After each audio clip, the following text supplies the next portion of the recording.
We're doing it live. This episode brought to you by Fetta's Chicken and Waffles. Hey, I'm Atrax.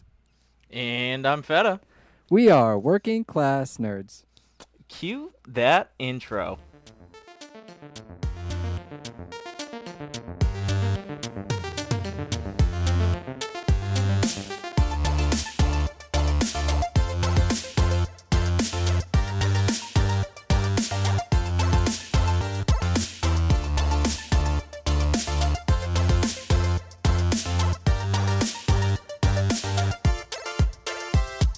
That's right, we're Working Class Nerds, the podcast that gives you no information about your favorite information. Today is Thursday, August 10th, 2023, and you can find this 210 podcast on Apple Podcasts, Buzzsprout, Google Podcasts, Stitcher, Spotify, and anywhere you can find podcasts in the galaxy far, far away. You can also find every single Working Class Nerds episode on YouTube. Just search for the Working Class Nerds podcast or go to youtube.com/@workingclassnerds. Click on playlist, click on Working Class Nerds, and boom! Every episode, past and present, right at your fingertips. You can watch me play video games Friday nights at 9:30 p.m. Eastern at twitch.tv/A_Atrax. Fetta, where can they find you?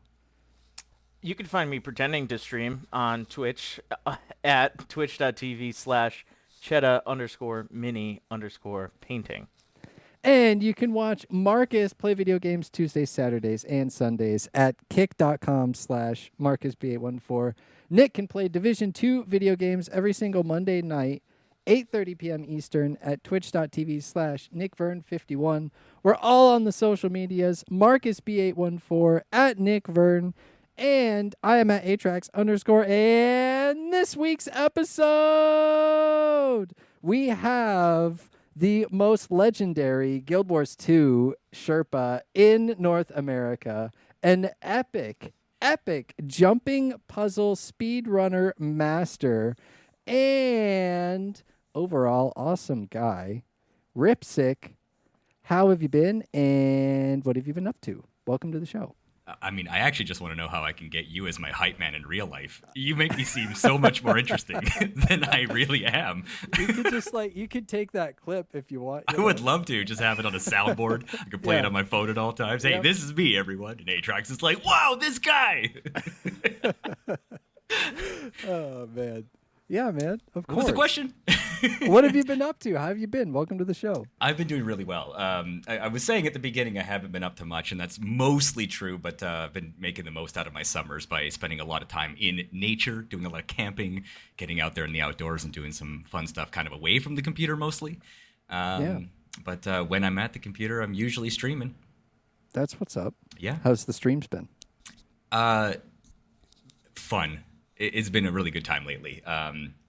Been enjoying a lot of it. You were mentioning about Guild Wars 2, and I find that that's kind of like mostly what I've been doing with it lately, and it's been great because that's kind of my wheelhouse, right? My bread and butter. Yeah, absolutely. I mean, jumping puzzles, raids. You Sherpa'd me through it. How long ago was it? A year? Oh my goodness! I don't know. Yeah, it's been a while. I mean, we've known each other a long time. Yeah, and freaking ants on my arm, man. What's going on here? Whoa. I know. They want your ginger beer. Right. Apparently. Is that what you're drinking? Yeah, ginger beer. Good old-fashioned ginger beer. I already forgot what my question was. Guild Wars 2, something like that. Oh, yeah, how's the raids been going? I saw you were playing a raid when you were in stream the other night. I was, yeah. On Tuesdays, our guild gets together and does that, yeah. We started off. I don't know if your viewers are familiar with Guild Wars 2 at all, but the raids have different wings to them, and we were doing a bunch of them, including one that I hadn't done before. But we had saved that one for last, and by that time I was quite tired. So it was like, okay, it's starting to get on in the night, and now we're gonna do the stuff that we don't know how to do. It's like this is not when my brain needs to be learning how to do new mechanics, but pretty fun. We pioneer on. What raid was it? I mean, it's called Wing 7. Okay. And Wing 7 is one of the ones that's got a lot of gin focused stuff. DGINN, gin, like not the drink, but the Yeah, imagine a raid in Guild Wars where you just have to drink yourself to, you know. But no, we the gins were pretty tough because we were doing them on a challenge mode, which was meant to be a lot harder. And so for your first time in there, this is the challenge I had, is that there was a bunch of different factors. We were doing a wing that I wasn't familiar with on challenge mode, and I was using a character that I rarely use.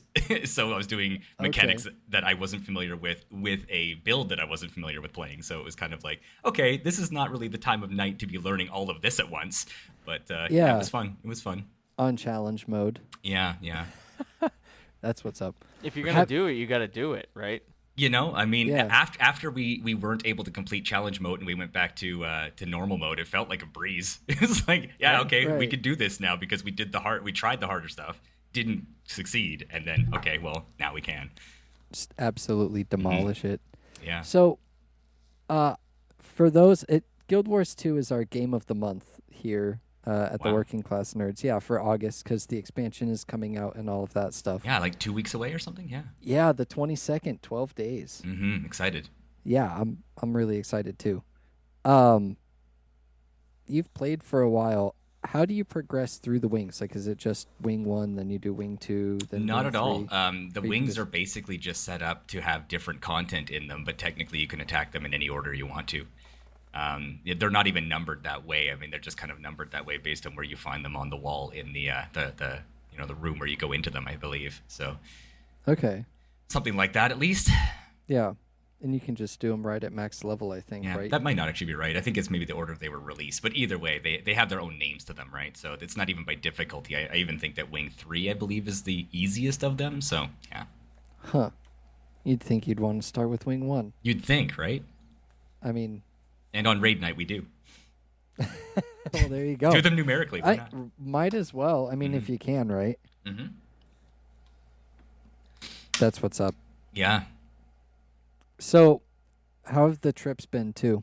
You mentioned that you were camping and doing all sorts of outdoor stuff. My goodness, yeah.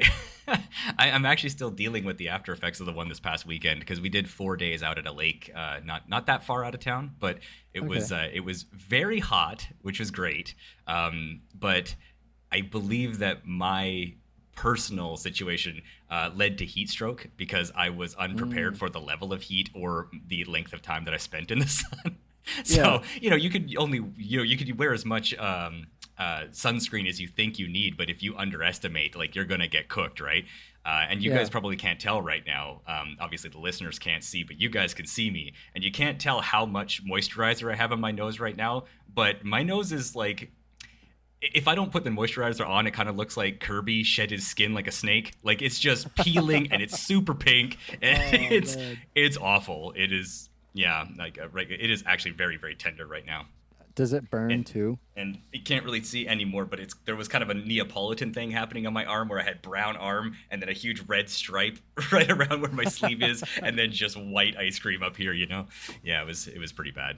Neapolitan. But either way, it was a lot of fun. We got to play a bunch of games out there, and then kayaking and off-roading, and as the wilderness is just amazing with all the wildlife out there, and always want to spend as much time outside as I can. Yeah, especially while it's nice, because up there, way up north in Canada, you probably don't get... north here in Canada. Way up there. The Great White North. Probably don't get a whole lot of sun, so got to enjoy it while you can, right? Wait, is that a white joke? Yeah, I mean... No, that was a way up north joke. It was a very good joke, either way. Now, when you say camping... There's many different levels to it. What kind of camping are you talking about? Well, we've done both. Okay. Go ahead. You can ask the question. I was going to, do you have an RV? Are you tenting it?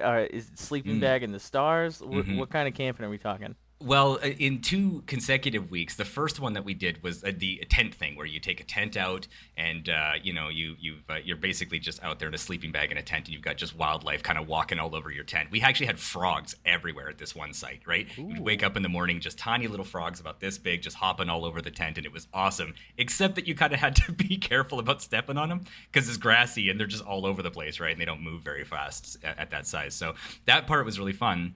And then the next weekend, this past one that we did was in like cabins / chalets.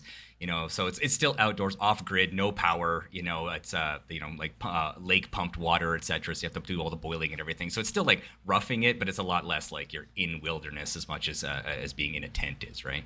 A couple of us also, not me specifically, but a friend of mine has a Jeep that has a tent on top of it, so he does that kind of thing sometimes. I haven't been with him for that, but it's like a few different ways to go about tackling camping. Yeah. None of us has an RV. That sounds like it'd be really fun, actually. I'm like half and half on RVs. Like, I understand why people own them and enjoy them. Mm-hmm. My family had one when I was in high school, but nothing to me beats like tents and a campfire and marshmallows and hot dogs and whatever you caught in the lake that day. Yeah.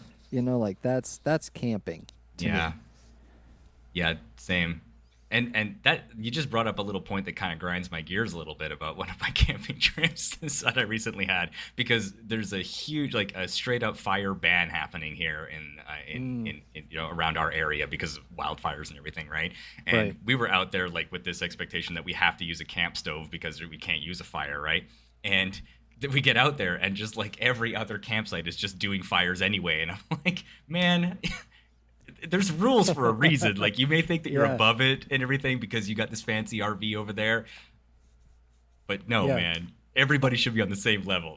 Oh, just pay the ticket. It's fine. Like, I'm responsible with my fire. It's like, well, yeah. That's what a lot of other people because we would have loved to have done and the same thing, get stuff on the fire, hot dogs or marshmallows or whatever you want to do. And they're doing it, but we're just like, well, camp stove it is, I guess. I would just go over there like, hey, can I get some of your fire? I didn't get a permit. Can I just sit around your fire, and if the cops come, I'll just Can you leave? spare a hot coal, please? A torch, sir, please. Can I please get a torch? Yeah. Just a little bit of fire. Oh man. Oh, good times. Fetta, what type of camping you like, man? You a tent camper, RV, chalet, cabin? Yeah, it's a mix of everything. My favorite is probably the cabin, the one that's off grid kind of thing. So it's not like it has power, but it's just way easier than fighting with a tent when it's raining outside, because I've done that way too many times, and it's just there's no sleeping dry when it rains out. Nah. Mm-hmm. Yeah. So it is what it is. That's true. Yeah, inclement weather could really put a dent in your plans, right? Yeah. Yeah, a cabin with no electricity is good camping. Go out there and, like wood stove for heat, and you just have running water. Mind you, it's summer right now, so we didn't even need to do any of that. It was warm enough, but... Yeah, it was probably even hotter than you wanted it. Yeah, it really was. Yeah. And you'll find when you do that kind of thing, the cabin ends up being the place you spend the least time. You're sleeping, of course, in there, but like when you're not sleeping, you don't want to be in it. You'd rather be out anywhere but in the cabin, right? Yep. Yeah. Yeah. I'll tell you a little interesting story that happened while we were out there, if you're all right. Oh, please do. Oh my goodness. Okay, so you know Melting Crayon, friend of ours. Yeah. Yeah. So she got herself a brand new it's a used, but like herself a new SUV, right? And she bought that because she had a car and wanted to be able to do a lot more going out into the, onto the dirt roads and do a little bit more off-roading. So while we were out there, she asked our other friend Mike if he wanted to drive it around, since he has a Jeep, and she's like, why don't you drive my SUV and see what you think about taking it through the hills, right? So we all piled in and we went out for a drive in the woods. And as we were going through there, we found this one road that was quite narrow and had it was so narrow with the tree branches coming in, kind of swiping against the vehicle was how tight it was, right? Okay. And at one point, she had to lean over and adjust the radio. And I don't know if she blocked his view or what, but he was unable to see this branch that was on its way. And this branch hit the mirror and ricocheted into that little triangular window that's in front of the passenger window, that little tiny one, and it busted it out, and glass just shot all over the car.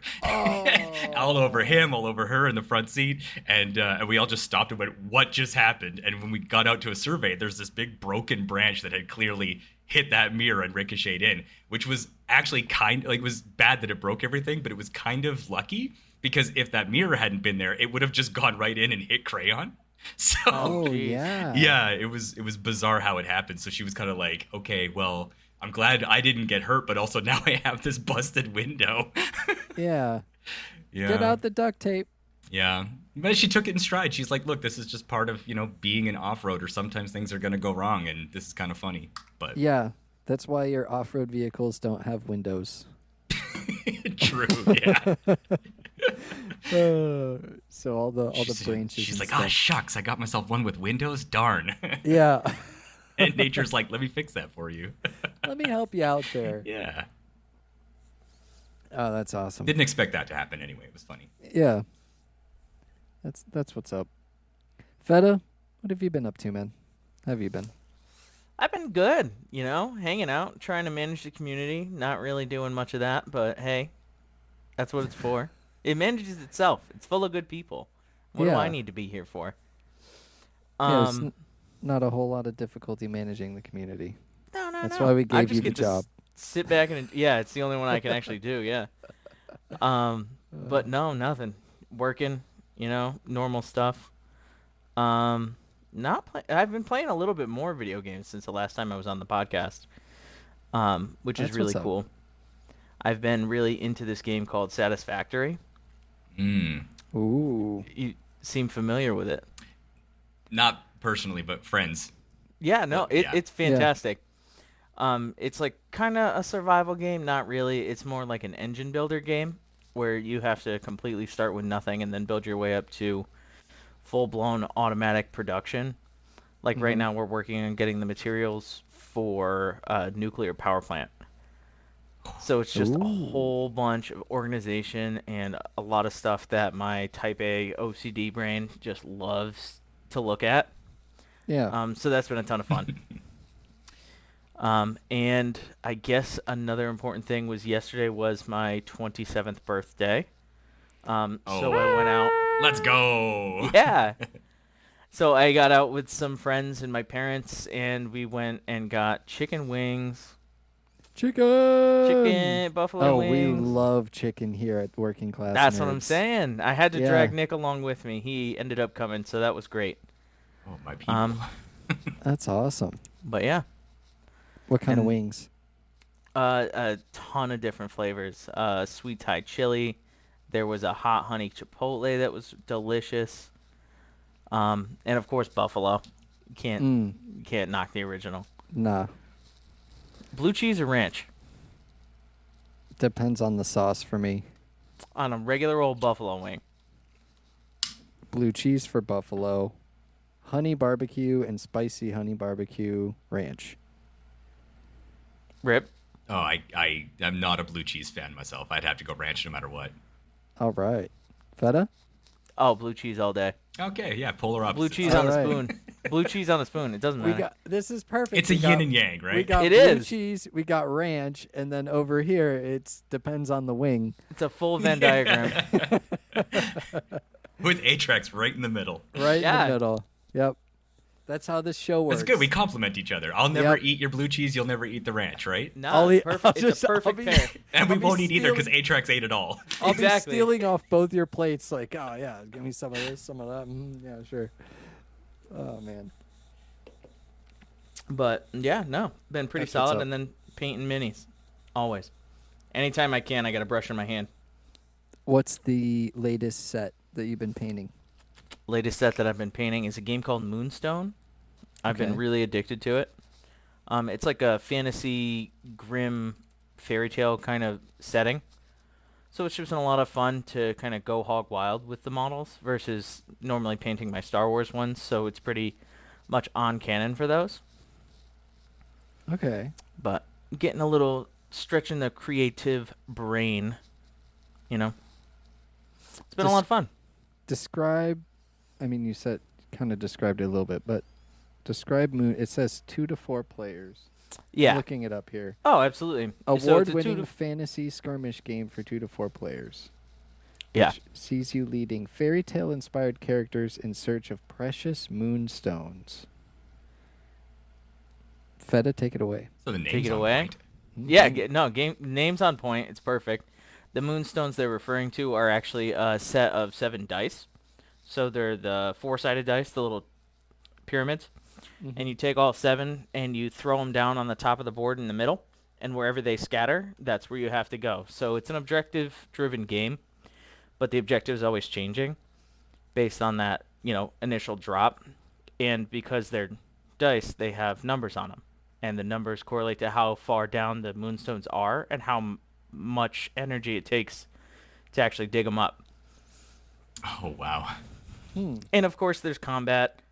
It doesn't use dice. It actually uses a deck of cards. So it's like a rock, paper, scissors kind of mechanic with the cards in melee combat. Excuse me. And then there's, of course, fairy tales. It has to have magic. So you have another deck of cards for the arcane abilities. And when you play it, it's either a 1, 2, or a 3 in a certain color. And it's kind of like a game of, like, bullshit where you say it's a card and the other person has a hand to compare it to, and they can either accept your card or call your bluff. So it's a couple of games all mixed into one, and that just makes it so much fun. Right. 2-player starter set, $106. It's a small company based out of the UK, so that's why a lot of the prices are kind of reflective of that. Right. It is a pretty fantastic value, though, because you'll get everything you need to play the game. Yeah, you get 4 human minis, 4 goblin minis, the Moonstone card deck, which I think is like $20 by itself, the rules pamphlet, energy counters, the Moonstone measuring widget, 7 4-sided die, and 2 6-sided die. And the miniatures are multi-part and require assembly, so that's cool too. Like you get to. It looks like one of the minis is a knight riding a pug. Am I seeing that right? You want to know something great about the goblin riding a pug? I do. The character's name is Doug the Flatulent. So you have a farting pug that just scoots himself across the entire thing, and he has a lance that's probably twice the size of the actual model, and he just goes and charging, farting, and stabbing. That's the name of the game with him. High fantasy right there. Oh, it's beautiful. The names of the characters are incredible. Vicious Sid, Friar Flavius, Eric the Squire, and Baron von Fancy Hat. Oh yeah. Yes, quite. Do you have to paint the minis too, or do you just assemble them? You paint them, yeah. Okay. They come all gray. You don't have to paint them. Wow. Okay. It's not key to the game, but it's a lot of fun and it looks a lot better. Whoever painted them did a great job on the website there. Yeah. That's actually the creator of the game painted the majority of the models that you see on the website, which is cool. And he's very active in the community, so. They have a ton of expansions. That's cool. I'm waiting for their newest Kickstarter to drop. They said end of summer, and that's when it's the end of my paycheck. So it'll be a good time. Yeah, that's perfect timing. Get some Moonstone miniatures. Oh, that sounds good. Moonstone I really miniatures. like the idea of that the D4s kind of being in a sort of a scattered placement that's different every time you play based on how you drop them. Absolutely, it changes. So no 2 game is exactly the same. And because of the randomness of the numbers, every time it really feels like you'd have to do quite a bit of planning to figure out how you're going to be able to do this game. And especially when you see those ones, they're just so juicy. It just prioritizes the objective so much. Everybody charging for them right away. Oh, fast. Yeah. Because you have to keep more moonstones than your opponent at the end of 4 rounds. That's how you win. Okay. Lots of fun. Do you think this game is gonna beat out your love for Shatterpoint, or are you gonna stick with Shatterpoint? It's tough because I've been really addicted to Moonstone recently. But we just finished our Shatterpoint League at my local game store. Okay. So, I'm not burnt out on Shatterpoint, but I've run the ring of a brand new game, and until they come out with new things, it might be time to switch for a little bit. You heard it here first. Fetta officially likes Moonstone better than Shatterpoint. That's what I heard. I mean, yeah. Oh, Do whatever that's awesome. editing you got to do on that. That can happen, though. Something that you're used to playing quite a bit, kind of like it gets that bit of a dullness to it, and then some new hotness shows up, and you're like, oh man, this is the thing. And you have to wait to see whether it's got that long-term appeal to, take over Right. that. Yeah. Exactly. The hotness is just because it's silly, Yeah. I mean, Like, there's a if you ever farting played- bug. It's the only thing I know about it, and I That's already what I'm like it. saying. Like Whose you play a name's Star what, Wars Doug? game. Doug the Pug, the yeah. flatulent. Yeah. Doug the pug that farts. Beautiful. I just picked him up, actually. I can't wait to paint him. I'll post it in the Discord. Oh, please do. I'll post Doug. Doug, the farting But- pug. That's what I've been up to. Atrax, what's new with you? Oh, man. So last week I mentioned that I was trying to finish my World of Warcraft audiobook. I still haven't finished it. I got Great. to like, I To be So fair, for you some said reason- trying. yeah, I tried, right? Did To you give a- finish trying, or are you still trying? I'm still trying. I'm in the Okay. process. Trying is a long, arduous process. I'm still trying. It's kind of funny because I listened to like the first 2 hours of it and then just stopped listening for a really long time. And then the whole thing is 11 hours. And then I went back and I listened from the beginning recently all the way up until chapter 19 of 21. So there's like, I don't know, an hour and a half, 2 hours left. And now I don't know why.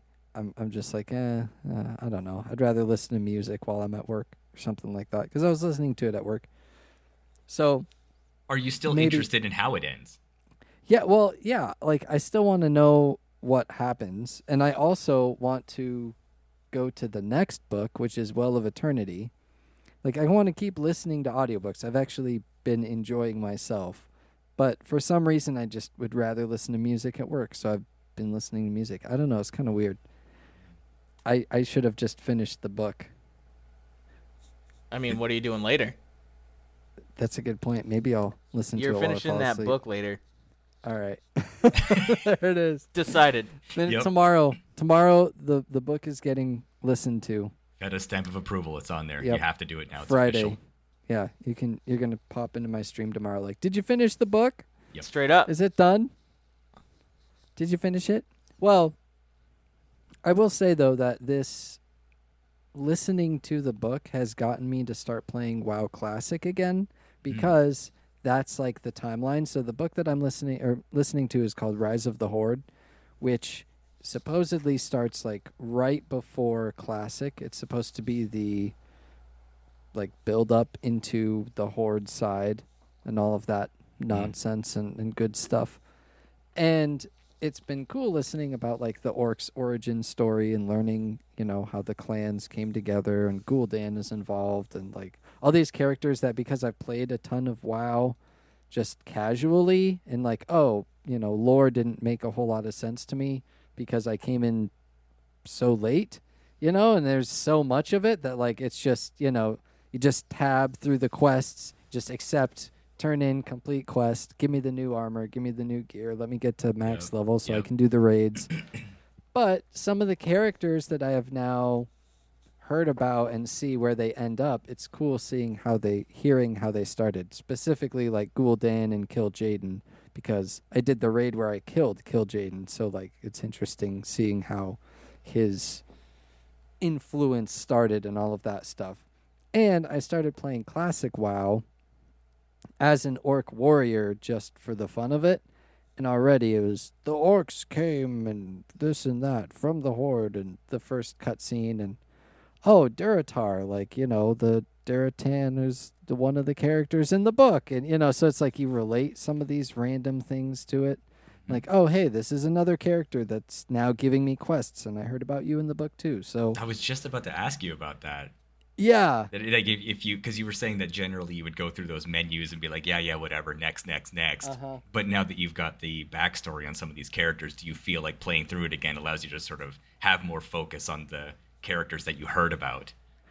Yeah, it makes it more interesting and more fun because randomly I'll just show up on a character whose name I recognize. Like, oh, hey, I recognize your name. You were in the book. Yeah, you did this thing. Okay, that's cool. Oh, so you're up here now and you're giving me a quest. That's So you pretty feel neat. more immersed in what you're playing then. Yeah, and Okay. because I'm playing WoW Classic, I was playing Wrath Classic for a little bit, but I decided to go back to the original Classic. Um, because I'm playing WoW Classic and it's like a slower game, because I don't know, it's Classic, so you have to do more damage. I don't know, the current retail system, you level so quickly. Hmm. It's clearly trying to just push you to the end game. But Classic is, you're supposed to stay through all the levels unless you're really like trying hard, and I'm one of those people It's where going to take you time to get those 7 boar pelts back to that guy. right, yeah. Dude, that's literally it. It's like go kill 8 of these things and I'm like, "Oh, okay, all right, great. I'll be back in like 5 minutes." And then the SpongeBob card Yeah. comes up. It's like 15 15 minutes later. later. And I'm like, "I've got 4?" It's like So Stop giving me yeah. ruined hide shreds. I don't need these. Yeah, Like, exactly. All right, I'm giving up, and then it gives you 1, and you're like, oh, okay, well, I guess I got to keep playing. You don't get another one for 5 hours.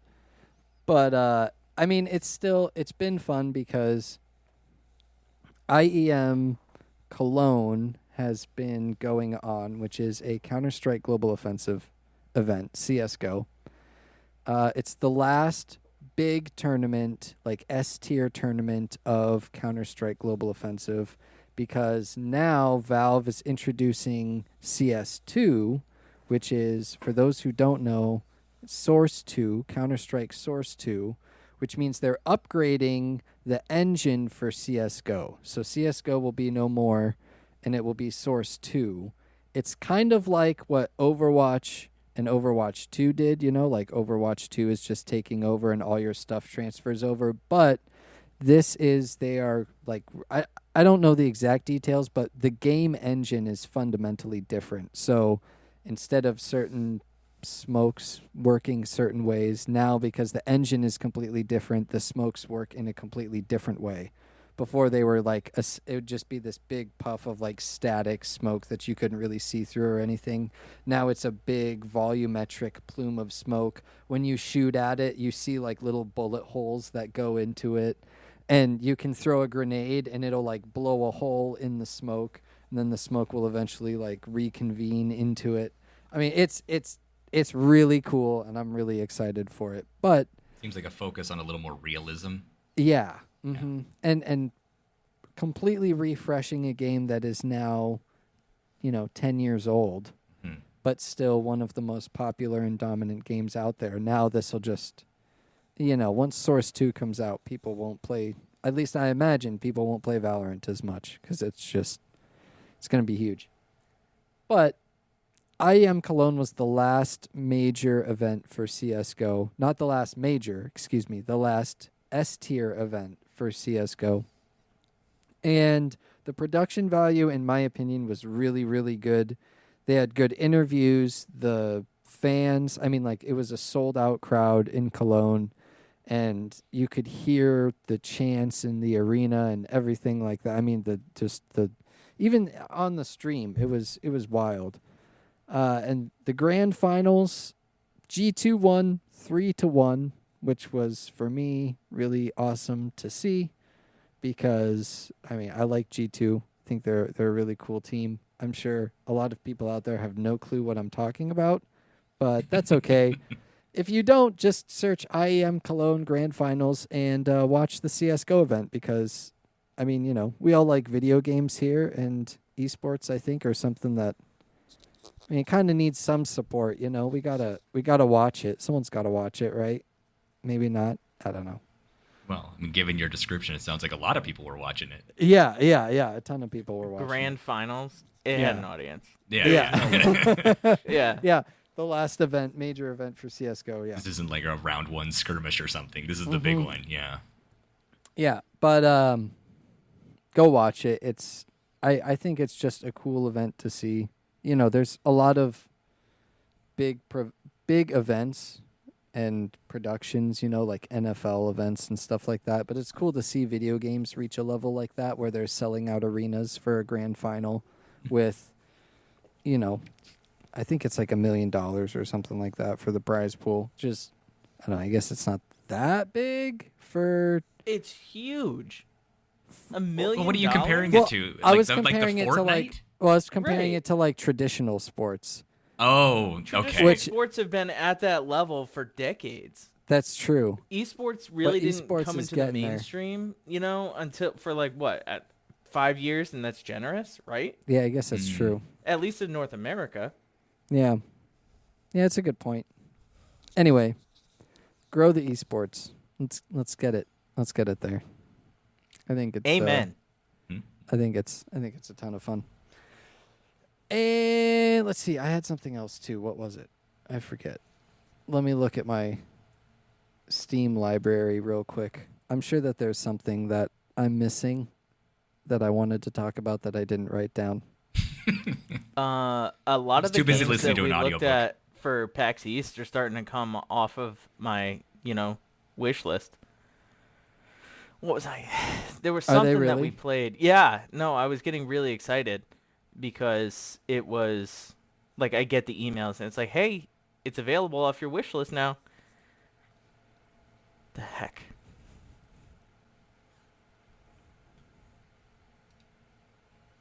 Oh, it's going to kill me that I can't remember what I was going to talk about. Wait a minute. Overwatch 2 Invasion? There's story missions now? Oh, yeah. Overwatch 2 got some updates. I love that game. It's all right. I don't know why I'm addicted to that one. Like, if I open Overwatch, 2 is good. you can kiss a solid week and a half goodbye if I even open it. Ooh, that's dangerous. Mm-hmm. So you're choosing not to open it then? Exactly. Right. The automatic updates. This is someone who knows themselves well. Yeah. Especially if I have even one person that I can play with. Oh, forget it. All right. I couldn't find it, so I'm just going to move on to my last bullet point, which is in Game of the Month news. For those of you who don't know, Guild Wars 2 is the Working Class Nerds August 2023 Game of the Month. Secrets of the Obscure is coming out August 22nd. And as of August 8th, which is 2 days ago, they've announced that they are reintroducing the Sky Scale mount. Now you can unlock it, I guess, easier just by unlocking the Flight Training Mastery line or something like that. I don't know. Maybe Rip knows a little bit more about this. But I'm super happy because I did not want to go through the super mega long grind to get it. It's one of the only mounts that I don't have. This one and the Roller Beetle. And now that it's easier to get, I'm happy because I can fly around. I mean, I guess I have the owl one. What's that one called? The Griffin. The Griffin, yes. Yeah. The Griffin, but I don't know. It's not a sky scale. That's true. It doesn't scale the sky. Like, it just kind of floats. It's just kind of a floater. Well, it does a lot more when you get used to it. I'm not an expert at it, but there are some guilds that are out there doing like some crazy stunts with these things and flying around zones at Mach speed. It's pretty incredible if you watch the YouTube videos. That sounds but yeah, the intriguing. Sky Scale coming out with it. I was reading that article just the other day, of course, and I like that they've tied it to a mastery system and allowed you to be able to, still to get it, but still have to go through a process, right? Because those of us that went through the whole system of getting it the hard way, if they all of a sudden were just like, here, have a Sky Scale, it'd be like, okay, great. But to make it easier so that people who don't have the ability to put that kind of time commitment into it, it's nice for them to have sort of a manageable way of getting it, even if it's still, a bit of a process, right? Yeah, and I've always felt that Guild Wars 2 was geared a little bit more towards casuals anyway. Yep. And in the sense of almost everything was pretty accessible, like you just go through the map, you explore the map your first time, and you can level up to max level.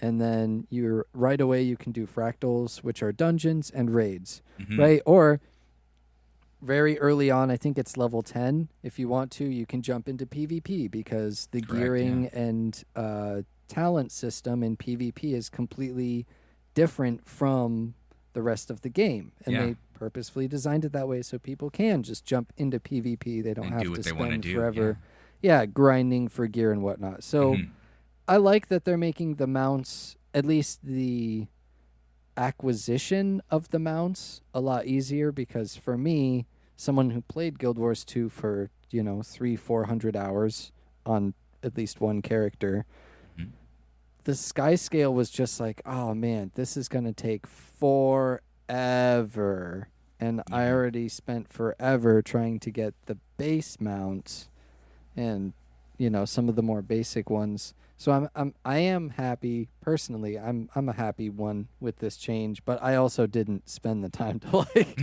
to grind all of it. I'm sure if I did, then I would be a lot more upset about it. Like, hey, wait a minute. Yeah, the two that you're missing are the Sky Scale and the Roller Beetle, which both came out in a chapter of Living World Season 4 called War Eternal. And if you didn't get that, you just really didn't have access to being able to get that mount. But what they were saying in the article about it was that the new maps that they're including in the new expansion are going to be quite aerial zones.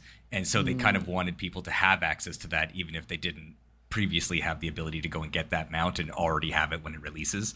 So, they're going to have ways for you to get around, including what they called rentals. Like there'll be sky scales all over that you can just use in the meantime. Yeah. But that doesn't mean you can take that back into older maps if you haven't unlocked it, right? So those players that haven't done it so far can still go through the process to unlock it, but they're not going to not have it. So sky scale access during the new maps, like when they get there, which is great, right? They did that in Dragonfall when you were going through the map and experiencing sky scales for the first time, right? So this will be kind of like that again, where you'll be able to get onto a sky scale if you need it, but if you want to have it everywhere else, you're still going to need to go through the process. But now it's easier, so yay! yeah, absolutely. And there's still a lot of stuff in the game that takes a long time to get. That does make like the mastery system, right? Like the mastery track, to fully upgrade your sky scale and make it super awesome where you can just get literally anywhere will still take a good amount of time. You got to put the effort into it. And it also sounds like for those that have already got the sky scale, they're adding a few new mastery tracks for those people to expand the current sky scale even more. So you'll have a skill that allows you to shoot fireballs from the thing, and that's something that we haven't had on the sky scale so far. Besides its little, burning pool that it can do when you do its attack before you jump off, right? So having a new thing that even the current sky scale owners can look forward to is kind of nice too. Yeah, absolutely. I wonder what more secrets are obscure. I see what you did there. Atrax. Oh, man. So if all of this sounds amazing to you, go to guildwars2.com, I think that's what it is. Or just Google Guild Wars 2. Go download it. You can play it for free. You can play a good amount of content for free.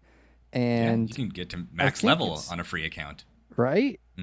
Like there's an insane amount. Very few account limitations as well with the free-to-play account. And let me double check. I think it's still on sale. It usually is. I think it's on sale like up until the expansion launches. Let me hold, please. An entire decade's worth of content. True. You can get let's see here. Where's this complete collection? Okay, well, it is not on sale, unfortunately, right now. But missed opportunity coming up to the new expansion. They really should get more people into it. I imagine that they will, maybe like the week before. We'll keep an eye on it, and I'll let the Discord know if it does go on sale. But currently, the Elder Dragon Saga Complete Collection, which comes with literally everything, the Living World seasons, which are like kind of extra story seasons, I think. Yeah. Basically, it like expands the story.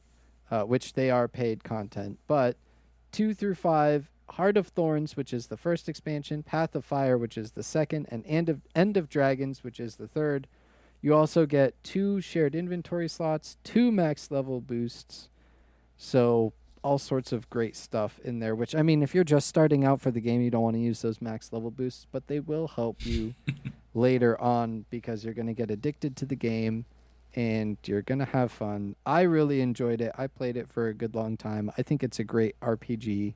Really glad you brought that up. I was speaking with somebody at my stream yesterday about that exact thing because he was like, hey, if I get a level 80 boost, can't I just go use it right away and have a max level character? And I was like, absolutely you can. Sure. Yeah. But why would you want that when you've never had the pleasure of leveling through your first character and learning how to do everything? Well, I can only imagine somebody logging in, using that boost and going like, okay, now what do I do? Well, you don't know what to do because you haven't played the game yet. At least level 1 character, right? Yeah, I'm totally with you, especially because Guild Wars 2 it's like the same yet different. It almost feels like incredibly simple, and you're just like, oh yeah, I know what to do. And then all of a sudden, oh wait, I can do this, I can do that, I can do the other. Like, this isn't like other RPGs. You know, like, I think it was when I learned that I could just sell something on the auction house from anywhere. Yeah. I didn't have to go to the auction house in order to do it. Like that. Oh man. It's such a simple little thing, but once you realize it, you're like, wow. Yeah. Yeah. And then I try to do it in other games and I'm like, oh yeah, that's right. I have to go back to the auction house. Oh God, man, I have to talk to someone. This is like real life. Yeah. Yeah. Are you kidding me? I got to go to a place to sell my stuff. This is absolutely ridiculous. I have to call somebody. Oh my God, I'm out. Yeah. Right. Yeah, exactly. Or the deposit materials button. Oh yeah. That's the other one, like that you have a material storage. Yeah. All those things you got to learn. Take the time. If you're going to get into a new RPG, take the time to at least level through one character. Be a noob. It's okay. That's right. And with What's a game the damage that has on that complete package? Oh, go for it. The complete collection, $100. That ain't bad. That's 10 years worth of. Yeah. Or 11? Sorry, is it 11 years? Something like came out in 2012? Yeah, 11 years. Yeah. So that's less than $10 a year. Mm-hmm. If you divide it all out. And basically they've kind of said that they plan to do more expanding and content to come for at least the next 5 years. So I mean, like, sure, it's to get all the old stuff, but it's also kind of investment for, being ready for the future of the game. And you may be thinking, well, oh man, I spend this $100 and then I have to pay for a subscription in order to play this MMO. You don't. Nope. No subscription. Nope. Not once. You pay your $100 and you get everything. You won't get Secrets of the Obscure. You got to buy the new expansion. That's true. But there's no subscription, so you can play when you want. You can come back when you want. Now, Atrax, do we have to put #sponsored at the front of this podcast? No, we don't. We just like this game. Yeah, that's how much we like the game. That's how fun it is. We're all about supporting top tier games here on the Working Class Nerds. Mm-hmm. And Guild Wars 2 is definitely one of them. Mm-hmm. Go play the game of the month. Yeah, go play the game of the month. Go talk about it in the Discord. And if you're not part of the Discord, check the show notes, and you will see that the Discord is there, or the description of whatever you're listening this to. You were mentioning a couple of your favorite features of the game that kind of just don't get a lot of fanfare to them, but are just so nice for the quality of life. And I actually think the one that is talked about the least is the access to the wiki through the chat box. Oh, yeah, that's a great one, too. Just being able to /wiki and type in the thing that you want to find out, and it brings you directly to the official wiki for the game for all the information for anything, an item, a skill, an NPC, a location, whatever it is at your fingertips. I tell every new player about that. If you're getting into the game, go to your chat box, hit /wiki, and then just type what you want to know, and it'll bring you right there. It's incredible. Yeah. Are you curious if you can completely trash or dismantle that piece of gear? /wiki, shift, I think is it shift click? I think it's shift click. You can shift click the item as well, yeah.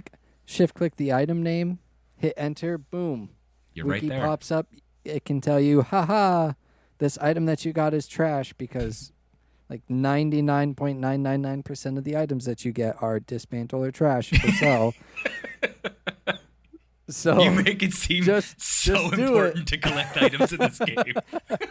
Dude, that's literally every MMO ever. Like, true, yeah. Every MMO, 90 like we literally talked about the ruined boar pellets like 10 minutes ago. Right, yeah. Like I would love to see the stats on like what the actual stats are as to how much items are junked, dismantled, or sold in comparison versus to items used, yeah, that are actually kept for more than like 24 game hours.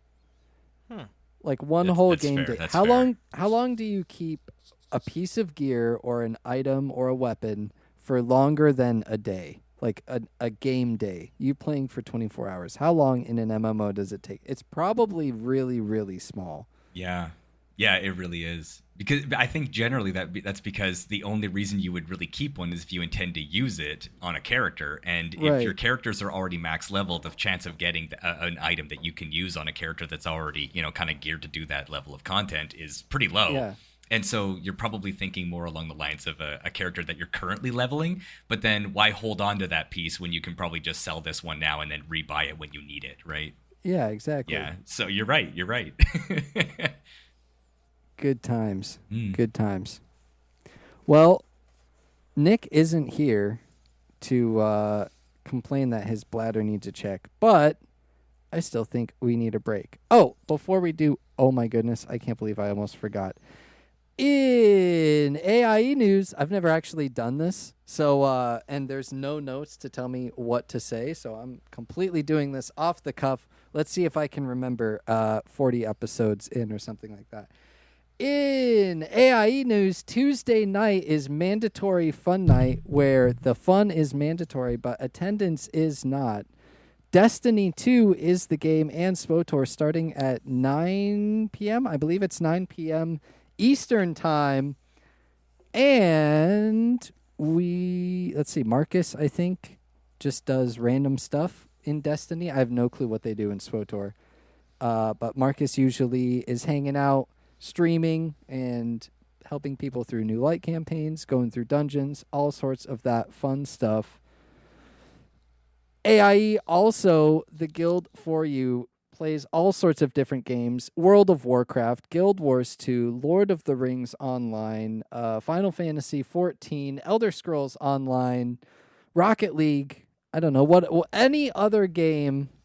If you play it, chances are they do too. Go to aie-guild.org, get the Discord info, ask for a guild invite. Whether you play any of those games, we would love to have you. And with that, we'll be right back. Hey, everybody. It's Marcus. And Atrax. And we want to talk to you about Working Class Nerds merch. The merch store. The merch store is full of different things. Whether or not you want Marcus B814, you want Working Class Nerds, Nick Vern 51, and soon to be Atrax's, go over to twitch.tv/Marcus B814, click on the merch store, and check it out. Yeah, there's a super awesome panel, and you can add it right in your browser. Don't even need to venture off the Twitch page. So you can watch Marcus and buy merch at the same time. And we're back. So today we're talking with my favorite Guild Wars 2 Sherpa, asking the usual streamer questions and talking shop here with Wripsik. So, Wripsik, the first question, the usual questions. Oh, boy. Before we get to the working class questions, why did you start streaming, man? Oh, that is a really good question because I don't even know that I have the answer to that at the top of my head. I know that there was another streamer named Mikey T33 who was kind of the inspiration for me to have done it because I enjoyed watching him do it. I didn't even know it was a thing before him, and when he told me what he did and I went and watched it, I was like, this looks really fun. not knowing what I could bring to the table, which even to this day I still don't know what I bring to the table. I was like, you know what? I'm just gonna do it one day, and it took me months before I finally hit that go live button, right? But it was kind of just a matter of watching what he did and how he interacted with his community and how much fun it looked to be able to be there and talk with people, especially people you don't know, because it's really easy to have your own friend circle and kind of like ricochet off them all the time. But when you've got new faces and new voices and all these people from really around the world to talk to, I didn't expect to even get a single person. But when you end up with, even 5 or 6 people at the beginning, and you're like, holy crap, look at this. I'm talking to people that I never met in my life. It was something that was really empowering and enjoyable for me. And to sort of like double up on one point, I did theater when I was in school. So it was kind of like another way to perform in a sense, right? Because I hadn't done any of it since I left high school. And I really enjoyed being in front of people and being able to talk to them and enjoy, sort of like being, I don't want to say a character because I'm not, right? I'm kind of myself, but kind of an exaggerated version of myself when I'm live, because it's a lot of fun to just sort of be goofy and have fun with people. So my very first stream was, what was the game? Detroit Become Human. And it was a game I'd never played before. I was like, let's just fire up the stream and see what happens. And even in that stream, I had people on that first day, and I was like, I didn't think this would happen, that I would even have a single viewer on day one. And that just like put the fire under me. I was like, I'm gonna keep going. I'm gonna just enjoy this for as long as I can. And here I am 3 years later, still doing it. Did you beat Detroit Become Human? I did. I've played it twice and had different outcomes both times. Because that game is sort of one of those like, choose your path kind of situations if you haven't played it. And it's I had very different outcomes both times, and it was a lot of fun. I love that game. Yeah, I actually want to do it again now that I'm talking about it again. Right? Oh man, that game is... Fetta, have you played Detroit? I've watched others play it. Okay. Right. Yeah, that's so almost I get what as you're fun. saying. Right. The only thing I think I want to do differently the next time I play maybe is to do it with the where you have to have faster inputs to succeed. Okay. I've only played it like with the base version where you kind of are given enough time to hit the button, but like there's some where the inputs have to be put in pretty quickly or you fail, and I feel like that would make it a lot harder and maybe lead to some worse outcomes for the characters, and I would like to see how that happens. Oh yeah, I thought about. I'm not doing saying that I'll fail, but I probably will. I mean, well, at chances least are a greater. couple. yeah, when you get into like a fight sequence and they're like, hit this, hit this, hit this, you have to like really get on it, or else you miss those inputs, and then it's a different outcome, right? And I'm one of those people where I can't like in my head it bothers me that I'd miss one, and I want to like go back and retry. Like I want to be able to do like to beat the game, like to do whatever it is. Guitar Hero completionist, like if I miss a note, we're starting the song again. Yeah. Or exactly, because for some reason in my head it's like, oh, I failed and I got that character killed, or like I failed and now something is locked, and like I hate that feeling so much more than I enjoy like the rest of the game. I don't know. So and for me, you played the game, right? Yeah, I beat So you it. remember that when you finish a chapter, there's that huge tree of different decisions to be made, right? Yeah. So like you're just like, if I don't get the perfect thing, I'm not gonna play this game. Well, no, I'll keep playing, but literally it's like, okay, did you ever see that It's Always Sunny clip or the episode where like they go to Family Feud and the buzzer like bothers Dennis and it's like, and he's just like, and like, that buzzer, it pierces your soul, doesn't it? Like that's for me, like when I see that tree and it's like, you made this mistake, I'm like, that's on my record now. Yeah, like the game is literally like, you suck, like, I can't. I can play the game. I enjoyed the game, but I would rather watch others play that game and games like that, like Until Dawn, or there's another. I think it's called Man of Midian or something like that, where that's another one where your choices matter and stuff. I would rather watch somebody play that than play it myself. I can play it, but I get more enjoyment watching other people play it because I feel less bad. Right. Like I don't know. It bothers me when I mess stuff. Or like the other one that gets me is when you think the wording of a certain choice is one way and then the character says like something totally different and you're like, that's not exactly what I meant to say. I didn't intend that. Yeah, exactly. It'll be like, the options are let's go or sure, let's go. And I'm like, I don't know. I guess I'll pick sure, let's go, because that seems like the happy one, because it says sure, let's go exclamation point instead of let's go period. And so then I click sure, let's go, and then they go sure, let's go. Or I'm even like, no. worse, one of them is suggesting that they both go together, and one of them is suggesting they fight each other.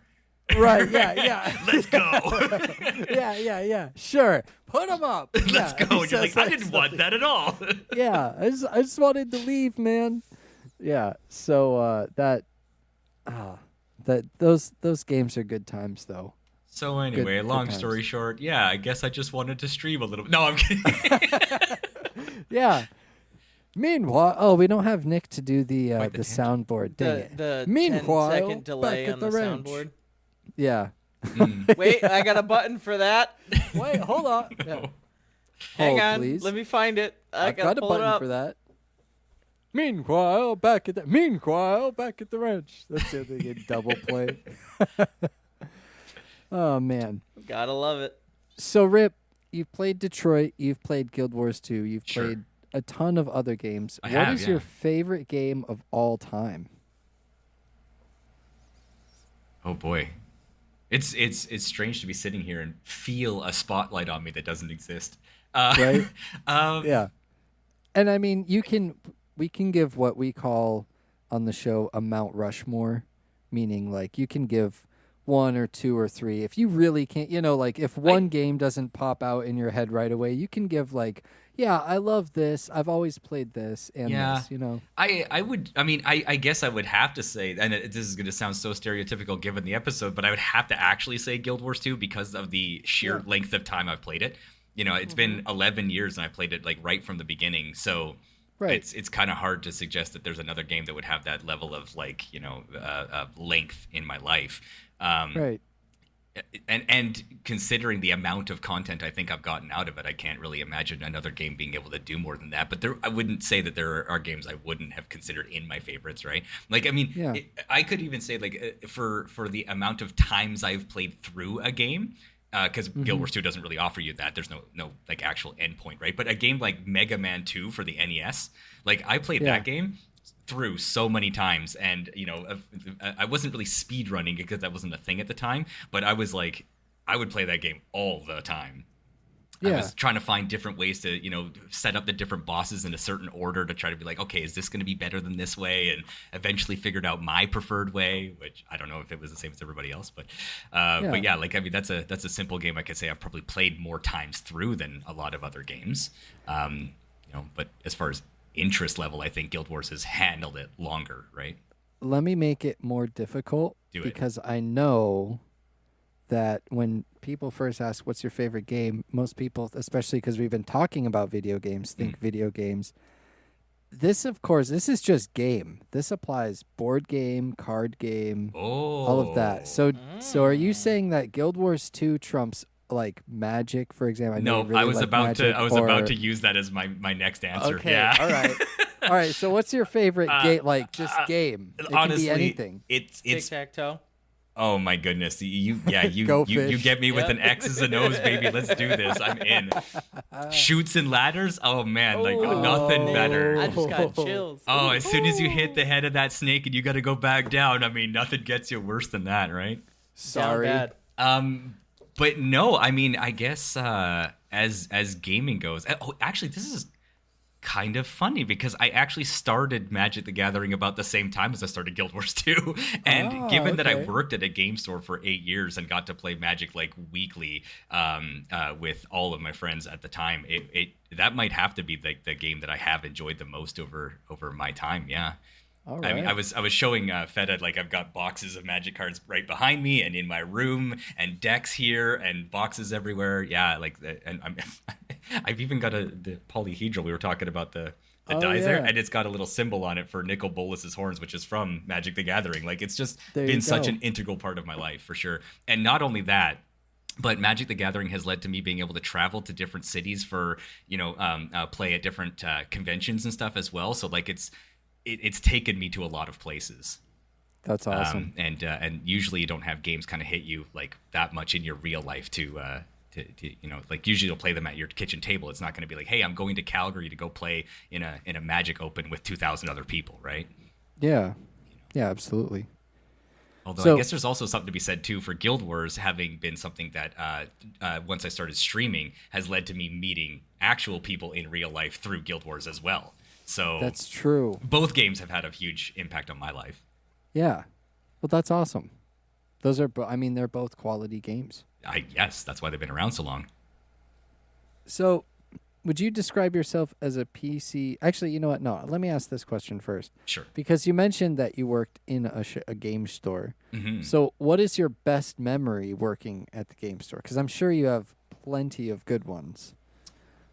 Yes. I mean, everybody wants to work at a game store, right? Yeah. Well, the game store had a lot of elements to it because board gaming and Magic the Gathering, and some of the stuff that maybe Fetta would have gotten into too, like painting Warhammer minis and stuff. Like game stores offer a lot for everybody, right? Yeah. And I don't know if you can come up with one specific moment that trumps the rest, but in the muddled mixture of 8 years of working there, plus like the number of years since and before that I went there, there are probably just a number of different things that can stand out as positive memories, right? But I would have to say on a personal level, although I don't usually consider myself somebody who likes to put a lot of pride into winning a lot of things, there was one Magic set that came out called Avacyn Restored, which I think was around 2013 or 2014. I can't remember the year now. But that year was the year that I went into the pre-release event for that particular set. Built a deck that I thought was kind of middling and managed to not drop a game and won the entire tournament. And wow. It was like, I can't do better than this. And I don't even know if I have since, when it comes to playing Magic at that store. And then on another level, which is, I don't want this to come across as mean because it's not, but there was one gentleman, this is a different story altogether. We were playing a board game called Letter Jam. I don't know if you've heard of Letter Jam. Yeah. Oh, Fed is shaking his head. I'm the board game guy. It's Letter Jam. So we had this one guy who was, I don't want to say unliked, but certainly a little bit on the irritating side when he gets a little bit on the level of, I think I'm going to win this, has that bravado, right? And he was playing this game with us, and it's a cooperative game. Let's not forget that the Letter Jam is a game where you're trying to win together as a team, right? And he sat at the table, and as soon as he was starting to play his first couple of rounds, he started getting this cocky kind of like, I'm going to win this, I know exactly what's happening. And we all were like, yes, okay, we get it, man, we get it. And when the time came for us to reveal our words and he was completely off the mark and didn't get a single letter right, it was one of those moments that I'll never forget, like the sense of joy at the table when we got to knock him down a peg. It's like, man, yeah. You're playing a cooperative game. Play with us, not like you're going to win this cooperative game. You're not, right? And then when he lost, it was almost like, you know what? I don't even care that he didn't win it with us. It's like, it's almost better that he didn't. Those kinds of like moments just stand out very, very very brightly, to be able to see somebody cocky get cut down a peg. I love that. Yeah. I mean, this has got to be like 9 years since that happened, and I still love that moment. It's like, what word did you think that was? I understand if it's a competitive thing, but if the goal of the game is to work as a team, and you're just like, oh yeah, I'm doing I'm doing everything in the team myself. It's like, well. Nope. Yeah, but you're not really like a team player, which is the point here. That's right. So, yeah. Right. So if you're doing that well, we should all be celebrating, but you're making it like it's all about you, man. Like, stop doing that. Yeah. Throw some praise our way. Oh, man. Well, conversely then, what is like your worst memory working at the store? That's a good question. Holy cow. My worst memory at that store. Or just a negative one, I guess. Yeah. What is the dark underbelly that nobody ever thinks of when they think of working at a game store, when they think it's all Dungeons and Dragons I and got Magic? One now. You got me on this one now. Okay, so there Oh man, I forgot about this. Okay, so there was a day that there was this gentleman who came in for our board game night, and we have a selection of games that you can just open and play. You don't have to pay anything to play the game. You don't have to bring your own. You can just play what's in store. And he was convinced that he wanted to play this one with us that was called Dungeon Lords by Vlada Shafetil. And he was like, okay, I want to play this game. And we all sat down with him, and he was like, all right. Sorry. My friend Quinn picked up the book to read how to play the game because none of us knew, and he started flipping through it a little bit and going like, "Okay, I think we'll set it up like this. Okay, good, ready to go." And then this guy goes, "That's not how I learn games," and he grabs the manual from us and proceeds to read the manual from front to back, and would not let us proceed in learning the game until he had read it front to back. And all of us were sitting there like, none of us learned this way. I don't know how you can possibly sit there and then of course we were like, so do you know how to play it? And he's like, well, let me get to the end. He clearly had not picked up even a little bit of what he was reading aloud to the rest of us, right? And we felt prisoner. We felt like we were prisoners in this guy's learning process, and we never ended up playing the game. It took too long to read the manual from front to back. It's a pretty detailed game. And it was probably my least favorite board game moment, like just sitting there and listening to him. Okay, now in this next phase, the dwarfs have to... And it was like, what is the point of sitting here listening to this? Nobody's learning a thing. Right. Let's do this piece by piece, man. We don't have to read it to learn all of the win conditions that we're not even close to yet because we haven't learned the first part. Yeah. Let's do turn one. Yep. So, listeners, don't do that. Yeah. Don't hold your friends prisoner while you read the manual to them. That doesn't help anybody. Did you ever figure out how to play that game? No, I've never played it since. Like we have a bad taste in our mouth about it. It's not like I don't think it's probably a great game and that I wouldn't play it with the right people, but we never went back to it. I also have one more that I should read to you, tell you, because this one leads to where my name came from. Ooh. Okay. Yes, please do. So there was a gentleman at my store named Ken, and Ken and I were good friends, and we were doing a draft one time for Fate Reforged. And in Fate Reforged for Magic the Gathering, there is a card called Ugin the Spirit Dragon, and he's very, very powerful, right? And I knew that it was in Kenny's deck, so I knew that I had to get him dead fast before he could get a chance to cast the card and win the game. So I built up a very big board as he struggled to keep up with me on the board. And for any of you that play Magic the Gathering, you'll know that an aggressive deck is trying to get your opponent dead quickly. 4 or 5 turns max, the game should be over. But he managed to keep up with me enough that I was not able to beat him in that time. And I started to feel like that he was slowing down, and I could put the finishing touches on this game as quickly as I could. So I got him down to 2 life. On turn 8, he rips Ugin off the top of his deck, slams it down, and does a -5 and wipes my entire board and proceeds to kill me with that card from 31 life. He just wipes my entire board away immediately. I've lost my entire board state. And the way he did it was that he goes, well, I got one chance. And he took his knuckles and he wrapped the top of his deck and just flipped it up and threw it on the table. And it was Ugin. And of course, I couldn't come back from that, right? And later... this was another night. We were sitting there, and we were playing a game again, and I got into the position he was in, and he was like, hey, man, I don't know what you're going to be able to do, but you're going to need some sort of sick rip off the top of your deck. And I went, man, don't worry, I Wripsik, and I hit the top of my deck like he did and ripped that card and won the game from there as well. Hey. So I got my comeuppance on him, and I Wripsik. It was kind of where the name came from, and I just stylized the name with a W and took out the C, and that was it. That's awesome. Yeah, so I mean, losing that game to Ugin was like a huge negative, but then to be able to gain my online persona from that particular interaction was really fun. Yeah, absolutely. Yeah, life gives you lemons. Yeah, kill him with Ugin, I guess. I don't know. make some sick rips. Make some sick rips, right? You just got to rip sick, and let me tell you out there, if you can rip sick, you can win games. Rip them lemons and make sick lemonade. Bingo. Bam. Yeah. All right. So the next question that we usually ask people, PC or console gamer, I'm gonna expand this one more and say PC, console, or board/card gamer. Well, the only one I can cut out is console because I don't own one. All right, fair enough. The last time that I owned a console was when I had both a Wii and an original Xbox in my house. So I mean, those are two great consoles. they were great for their time, and I Yeah. just felt like my my enthusiasm for console gaming didn't really carry on after those ones when my life situation didn't really, allow for me to purchase the next one. And once you start missing a couple of generations, you're like, do I really want to get back into it? I don't have Yeah. anything against consoles, but if somebody at I went to your place, for example, and you said, "Hey, want to play Xbox with me?" I'm gonna have to learn how to regrip a controller. You know what I mean? Yeah, understandable. Yeah, that's fair. PC gaming is obviously, being on Twitch is something I do a lot. But I mean, I just showed you guys my board game collection that I have, which isn't extensive, but I've played a lot having worked at that board game store. So I mean, can I 50-50 it, or do I have to pick one? I got something that might help you. Do it.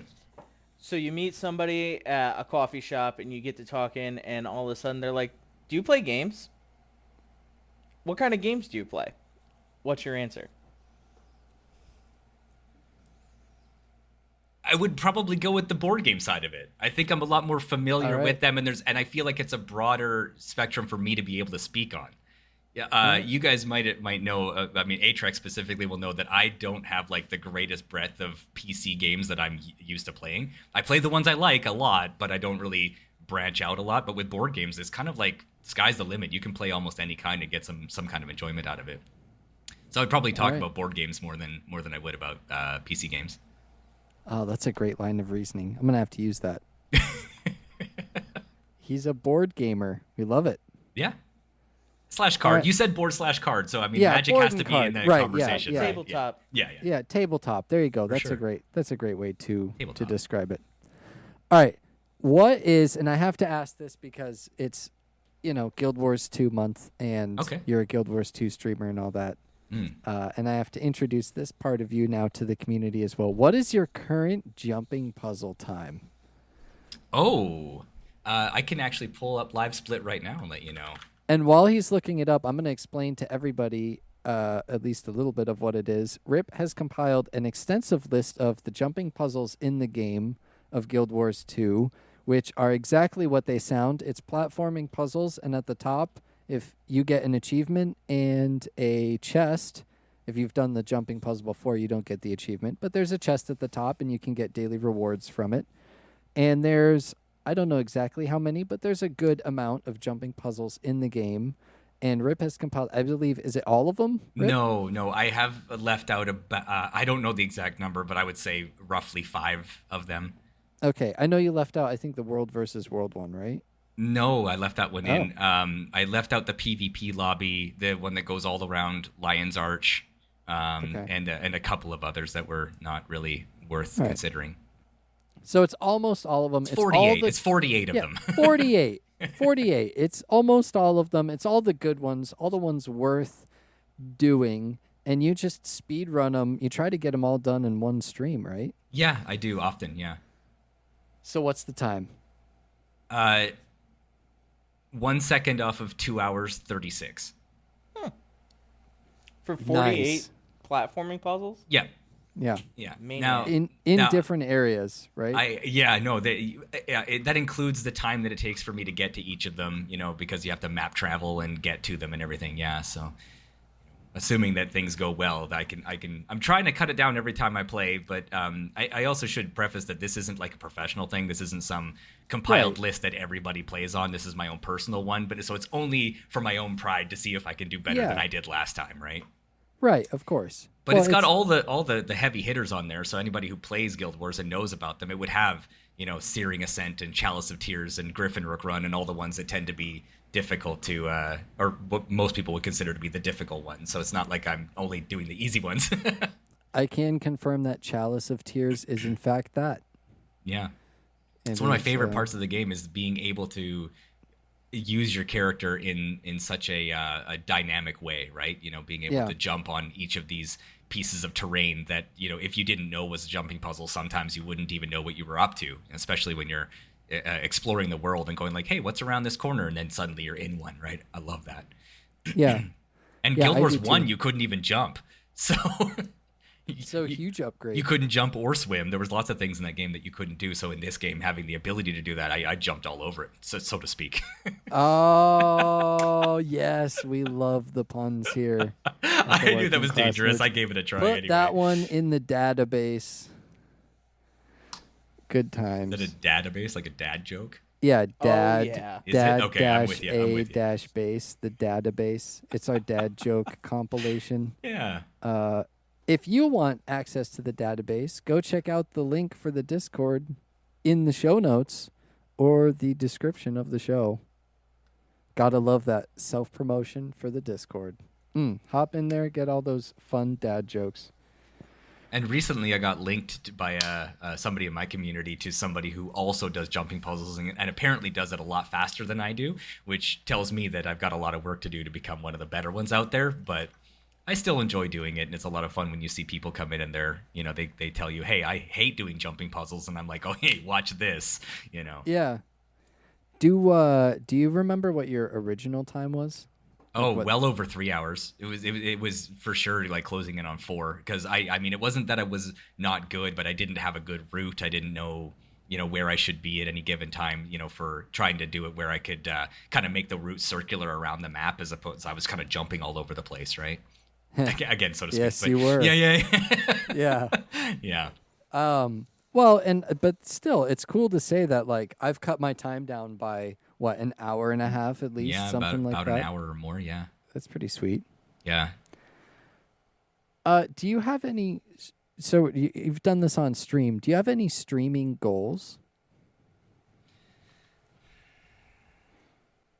I assume you mean like long-term goals, right? Yeah, or just in general. Any? Yeah, Oh. like Any any. goals. Just like when you think of goals that I've set for myself for the stream. No, I really don't. I know that sounds bad, but I guess if I No, was to it's okay. say, well, the only one that I would say is one that I would like to adhere to always is to have the right community of people around me, right? I don't suffer people who come in and don't have the right attitude to blend with everybody.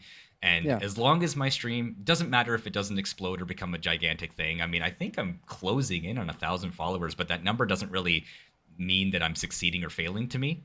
That number is just kind of like, hey, that's a big round number. I like that. Right, yeah. But it's more than I had before. Yeah, I think it's quality over quantity, right? So if the number Absolutely. even, like, let's say the number doesn't even rise, let's say it continues to fall, but the people who I enjoy spending my time with are still there, then that's the goal that I'm succeeding at, right? Right. And I count you among them, Atrax. Obviously, you're one of my thank you. favorite people. So to have you around and arms in the air, let's go. Yeah.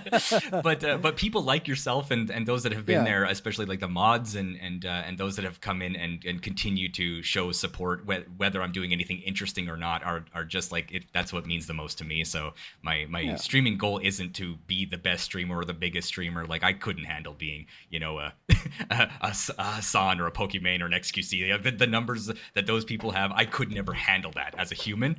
No chance, I don't right? think I could either, honestly. Right. Yeah. So staying a little bit small and humble, but also being able to interact with people and make sure that they have as good a time as they can when they're around me is all I hope for.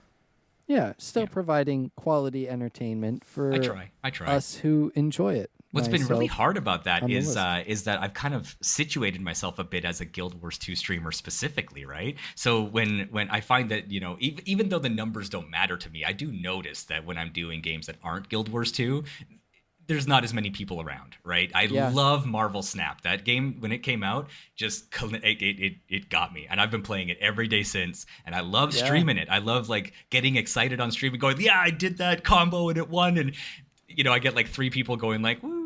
Right, and I'm like, leveling up my deck. Yeah, like I'm doing really good here, but like that people don't really care because it's not really what they know me for. So that's like a little bit of an unfortunate thing. So I think maybe a goal I would have is to be somebody who can do more of a variety of things and still retain, an audience that is interested in me and what I'm doing.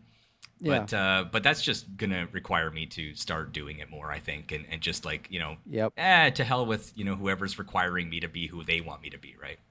Yeah. The lurkers who are just watching for the Guild Wars 2 content. That's right. That's right. And that's something that I also can feel. Like I try not to care about the viewer numbers either, but also playing whatever I want, which is an insane amount of different games. Yeah. I think now I'm up to like 80 different games that I've streamed in the past 3 years. You're very much a variety streamer, aren't you? Yeah. Yeah. And like the numbers show, man, like there's not a whole lot of people coming around, but the people that do, like you said, are, I mean, quality people that just, they're And I they're also want around it to be for known, whatever by you're the way, playing. that I'm not begrudging anybody who does have the desire to yeah. grow their stream and be bigger. I mean, everybody has separate goals, and that's fantastic. Right. So Yeah, these are just yours. That's That's the question. Yeah, exactly. And now we come. Oh, wait, hold on. We got one more stream-related question. What is your favorite stream moment, if you have one? Oh, I got two. All right. I got two immediately. Let's hear it. Okay. So one of them was while I was playing Apex Legends, which I play occasionally. I have not streamed it in some time, but I was streaming it on this particular day. And I don't know if any of your viewers are Apex Legends players. Should I tell the story as if they are? Yeah. Yeah. Most people know what Apex is. Okay. Yeah, All right. We're the working class nerds. Yeah. Apex Legends is a battle royale. There you go. That's all you need to know. So a battle royale where you jump out of the plane, you land on the ground, you grab some weapons, you try to kill each other. Boom. Done. Yep. Okay. Done. So I'm in this match and I'm playing a character named Gibraltar. I never played Gibraltar. He's just not my guy. He's this big massive oaf with a shield, and he's super slow. Feels like anyway. He's the same speed as everybody else, but he feels slow. And I'm like, let's just have a good game. And as soon as the match starts, as soon as the doors open in the dropship, the person who's the jump master decides they're going to fly directly down. And on this map, it's a floating island, so going straight down means you're flying off the map and dead. So I realized that this person's trying to sabotage my game. And I was like, I don't know about this. I feel like I need to break off and try to not let this person tank my game 10 seconds into the match, right? So I break off and I land on top of this one building, and it's kind of like a carrier, an aircraft carrier type thing. And I land on it, and I realize that it's an out of bounds area, and this person who dropped us has continued on, and this person and the other teammate that was with us have now perished. They're dead, and I'm by myself, and I'm on top of this aircraft carrier, and I'm in an out of bounds area, and I realize that I'm gonna have to really hustle my butt to get off of this thing, right? So I have to run from the end of this carrier as fast as I can as the counter's counting down, and I eventually just have to leap of faith it. And as I leap of faith, I manage to land my character on this fence railing and barely land. And I'm like, oh, I'm alive, right? Meanwhile, they die. And they're pinging their death boxes wanting me to res them, and I'm just like, no way, you absolutely no, I am not doing that for you. you. You don't deserve that from me. I'm reporting you. Exactly, and so I was just like, I typed out nah, and then just kept running, right? I'm not usually that guy, but if you're gonna try to kill me, you don't get a second chance, right? Yeah, no. So I proceeded to run around Olympus by myself, ratting out, trying to figure out a way to be able to just stay alive to get as many, get as close to the end as I can. No delusions that I'm gonna win this game. And as I managed to make it to this one area, there's these things called care packages that have red tier, high caliber weapons, right? And at this point, it was an alternator with disruptor rounds and a Kraber that ended up in my hands. So as I get to the end of this game, there's only 3 teams left, and I realize that I need to sort of do my best to at least cause some havoc and damage, right? I'm probably not winning. I'm solo, right? But I'm going to do what I can. And what ends up happening in this game is the other 2 teams start fighting each other, and I decide I'm going to insert myself. And as I do, they start taking each other out one by one until it becomes a one-on-one between me and a lifeline. And I've got 2 red tier weapons, and I'm like, let's do our best. And I come around the corner, firing my weapon where I think she is, and I just downed her, and I won that game by myself. Let's go. And I threw my headset off, and I'm freaking out, screaming on the floor. It was like my favorite moment of Apex Legends, and it was on stream, and I couldn't believe it. It was I still don't believe it now. I've got goosebumps right now just thinking about the way that game went. I can even trace my steps in that game. I know exactly where I went and where I hid and how I got there. Oh my god, I just still thinking about it. That's awesome. The other one has nothing to do with a specific game. It was during a Guild Wars 2 stream. But it was a night, I believe you were there, Atrax. I don't know for sure, but I think you were there. And we were doing raids. And there was a point, and I don't know if this will make sense to anybody, but I'm the type of streamer that when chat is happening, I really, really enjoy keeping up with it. And I don't like to miss messages if I can help it, right? That's usually Marcus. Yeah. Right. I'm the same way too. Yeah, people like to interact. They want you to be answering what they're saying, and like, you know, it gives them that sense that you're paying attention, right? Mm-hmm. So I often do that where I'm, you know, okay, let me just scroll back on chat and see what I missed. Okay, talk to people. It's all good. But in this raiding night, I was really learning a lot of new mechanics I had never done. So I was kind of falling a bit behind, and okay. 1 minute behind turned into 5 minutes behind, turned into 7 or 8 minutes behind, and chat was catching on. And chat loved it. Chat took this and ran. They decided that they were going to fill chat with as much garbage as they could to try to keep me behind, and it was a race. I'm trying to do my Guild Wars 2 rating at the same time as I'm trying to keep up with people like Atrax and Rykins and Eloquent and all these people who are leading the charge to keep ahead of me. And I was losing it. Like, inside my body, I didn't know how to take this because they were having so much fun, but they were making fun of me at the same time. So I thought that they hated that I was behind. So I had this huge weight on my shoulders, like, I gotta catch up. I gotta get there. How do I keep up with chat and do my rating? And I'm trying to do as much as I can. And as soon as I would get close, somebody like Atrax would come in and go like, he's catching up, chat. Keep going. And then they would just lead the charge and further on. And it became almost a half hour behind at one point. I just couldn't keep up. At the end of my stream, I felt like I failed. I felt like it was the worst night that I had. And then when I started getting messages from people going, thanks for that night. This was so much fun. You really made that night for me. I felt like I was on top of the world and that I had finally done something right. And it was accidental, which was the best part of it. I remember that. We called it, I think it was artificial chat delay. Yes. Yep. Because because it wasn't actually a stream delay because it was live, but it was the fact that like me and a bunch of other people sent so many messages and he was trying to read them all. And like, you know what you kept doing, by the way? You kept doing time checks. Yeah. When he reads time check, we'll know how far behind he is. Yeah, exactly. It is currently blah, blah, blah at blah, blah, blah. When are you reading this? Hey, be sure to say time check or like read this message or something like that. Yep. And then like 15 minutes later, I'll read the part where you're like, he's this far behind, you know? Yeah. I'm like, oh no. And then you're like, oh, wait, I remember sending that. Hold on. I actually remember sending that message. Everybody, we need to speed up. Oh, we need to speed up. Hey, we need to speed up. So-and-so remember sending this message. Yep. Wait, you remember sending this message? It was just like, it was a bunch of nonsense, but it was so much fun. But yeah, I honestly don't think I've ever had a better night. Like, once I realized that it was all in good fun and people were enjoying themselves, it turned the whole tide on what that whole night was. So yeah, if you're talking about like good stream moments, Apex Legends win with Gibraltar was like a completely different thing because that was like my highest point in like gaming. But that night, I will never forget how much fun everybody had that night and what it meant to me for them to have stuck around and made that much of a fun game out of my torture. Yeah.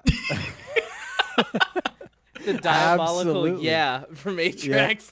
Yeah. I honestly didn't know that chat had it in them. I didn't. Usually they're very good about like making sure that I stay level-headed, but I think maybe the flustered demeanor I had while trying to keep up with what my raid leader's telling me in the game and everything and trying to keep up, it was just nobody wanted to let me have an easy night of it, and I'm glad they didn't. Well, and it was funny because then when we were trying to be nice, we were also contributing to the problem because we're sending him a bunch of messages of like, it's okay, Rip, don't be mad. We're having a lot of fun. No, this is actually awesome. You got this. You can keep up.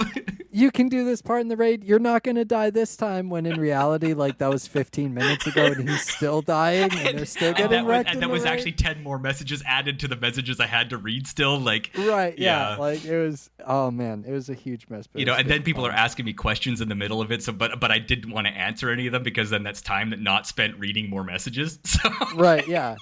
And then by that time, like some people, because they're new, they'd had left already, or like it was a night for the regulars. Let's say that. Yeah, exactly. Yeah. That was for the community. Yeah, I'm glad you remember that, because that really meant a lot to me. You really made one of my best nights possible. I'm sure if we asked a bunch of the people that were there, like Ryan, Pix, and Zeph, and Artemis, I'm sure that they would also feel the same. Oh man.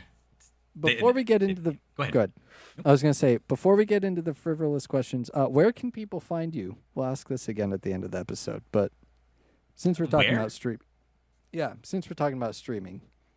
Just Twitch, really. Twitch.tv/WRIPSIK, Wripsik. You already heard where that came from, so I won't go into that. But social media presence is almost nil. I used to have a Twitter account, but given what's going on with that company, I've since gotten rid of it off of my phone. The account's still there, but I don't update it anymore.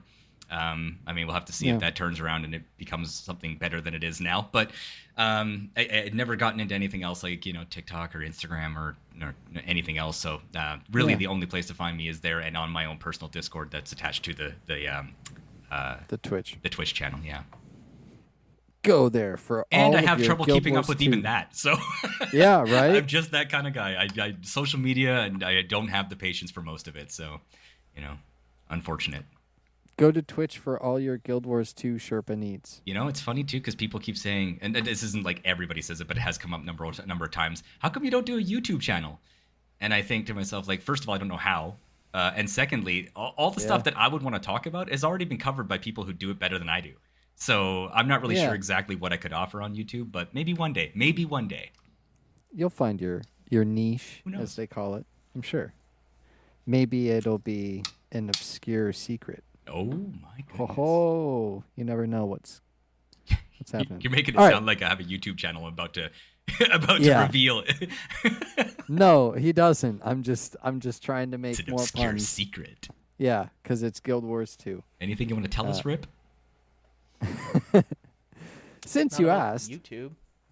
The YouTubes. All right, our 2 frivolous questions or 4 fun questions. I love asking these always.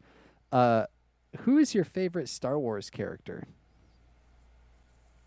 Oh, crap. Did you forget about this?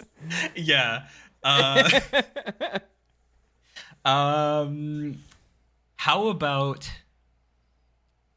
about if I say, oh, you know what? I actually don't really know many of them. All right. So fair enough. Let's see. I remember seeing a Star Wars trading card character, and the name was Poe Dameron. Is that a name? Dameron? Yeah. We'll take Poe. Yeah, absolutely. How about that guy? How's he? Is he a good character? He's fun. Sure. He's fun. Yeah. He's all right. I have no idea, honestly, guys. I don't follow Star Wars very much. Honestly, there's a very tiny story to do with that, not much. When I was very, very young, my mom took me to one of the Star Wars movies, and there was a lot of explosions, and I cried at it. And then I was like, I'm not gonna watch Star Wars, and that's it. It just never. I never did after that. It's not like I couldn't, but I just never got into it. Yeah, fair enough. Yeah. Would you say, Fetta? I cry at Star Wars movies all the time. Yeah, because of the explosions. Maybe. Okay. The seismic charges. Oh no. That's all right. All right. Now, this question is probably the most important question that's going to be asked all night. And there are many right answers. Like pretty much all the answers are right. But there is one wrong answer. And the wrong answer is very wrong. Like you're a psychopath. We end the show. That's it.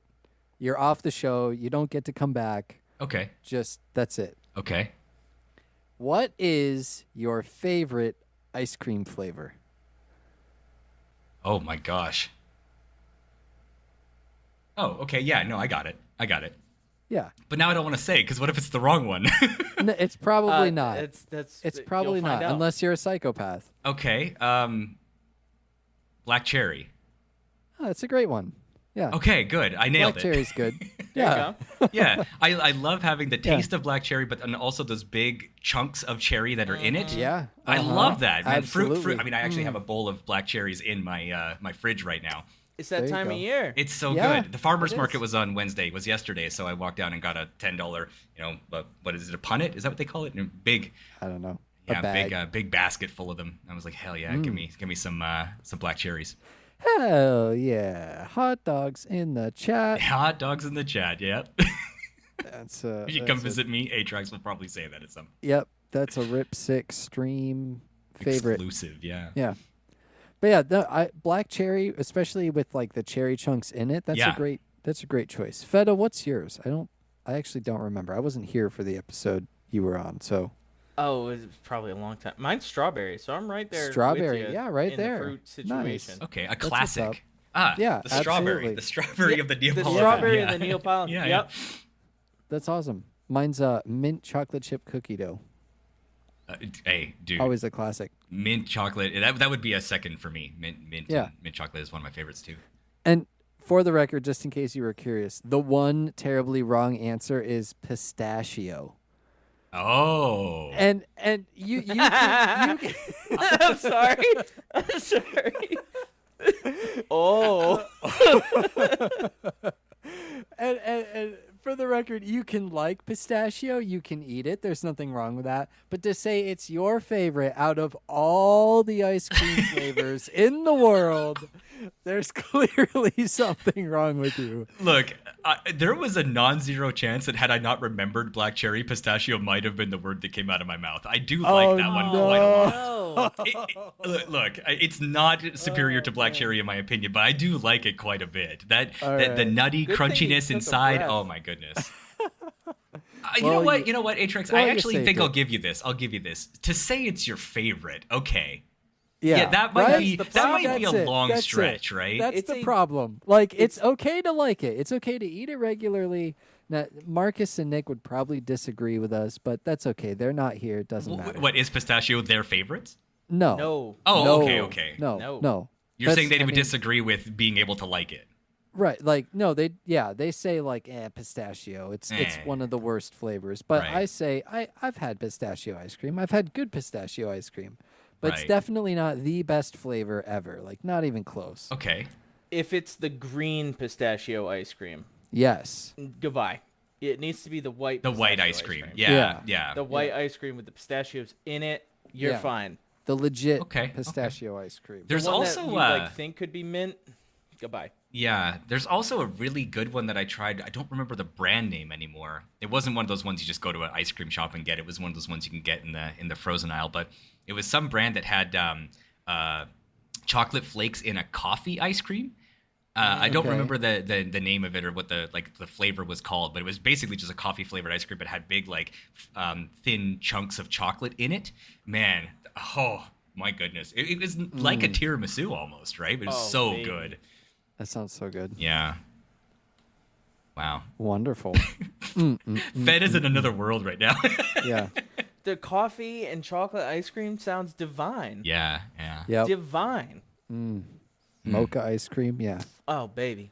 That's the way to go. I don't want to derail the Chocolate podcast, but sprinkles. we just stay here for a little bit and talk about ice cream flavors. Yeah, This no, is You're great. right. Instead- Like, All man. right, what's everybody's opinion on like chipwiches? Does it make ice cream or does it break Chipwiches? ice cream? What's Is that a an chip American witch? thing? Oh, Atrax doesn't know either. I don't know what a chip witch is. All right, Unless maybe you're that's talking Oh, about. is that the name of it. ice It's a cream in cookie between ice cream cookies? Sandwich. Yeah. Oh, a chip. It's a I've never heard brand. it It's called a a chip brand. witch. Oh, Yeah. Yeah, I've heard of them, but we don't have them here, I don't think. I love. I mean, I love ice cream sandwiches in general. For me, the best ones are the cookies and cream ice cream sandwiches. Okay. That makes me But, think he's going to like Chipwich anyway. It's got cookies and cream. It's both. We have their. I think they're like Toll House or something like that. But we have these like two chocolate chip cookies with vanilla ice cream in between them. That is straight up a chipwich. There it is. So yeah, then, yeah, man, I Described love them. exactly what Feta was Yeah. asking him. You know the thing I asked about? That's Yeah, it. that's it. Okay, all right, great. That's exactly it. So what do you think of them? They're awesome. There Love you go. them. There you go. What about you? I'm assuming you like them because you brought them up. Me? Yeah. Absolutely. Mm-hmm. Absolutely. The best is like when you get the cookies that come in the stupid pop tube, and then you just put them on a sheet, and they're like you cook them. But then you put the cold ice cream, so then it's just a melty mess. But for the first 3 bites, it's actually delicious.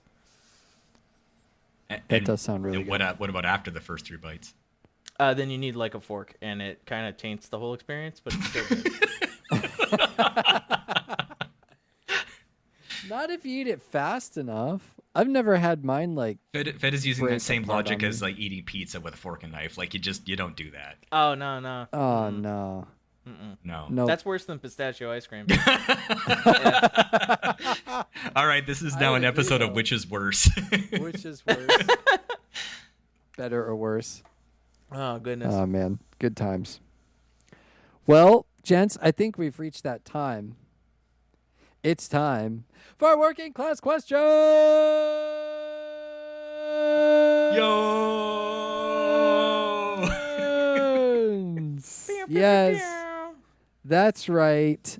Questions by the community, for the community, answered by us every single week in our Discord. We ask all of you to submit questions that you would like us to answer on this show, as long as they are relatively appropriate, which, I mean, we go all over the place with this show.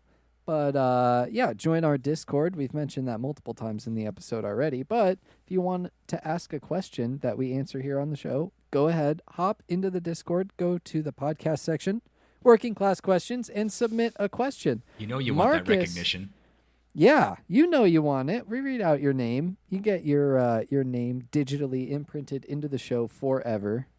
You can tell your friends, family, and whoever, hey, they answered my question. Marcus B814, fellow host of the show who's not here to defend himself about how much he loves chickens and waffles, says, what's it like not having Nick and myself on the show? It's a lot more work, that's for sure. I had to set up the show and make the notes, and I had to make sure that there was a guest and, make sure that Fetta was also on board. Like, it's a lot of work. It's a lot better when Marcus and Nick just do everything. But, did you not say at the top of the program that you didn't really make any notes? Yeah, we're not going to talk about that. Oh, right. Well, I mean, on the off chance they don't get this far,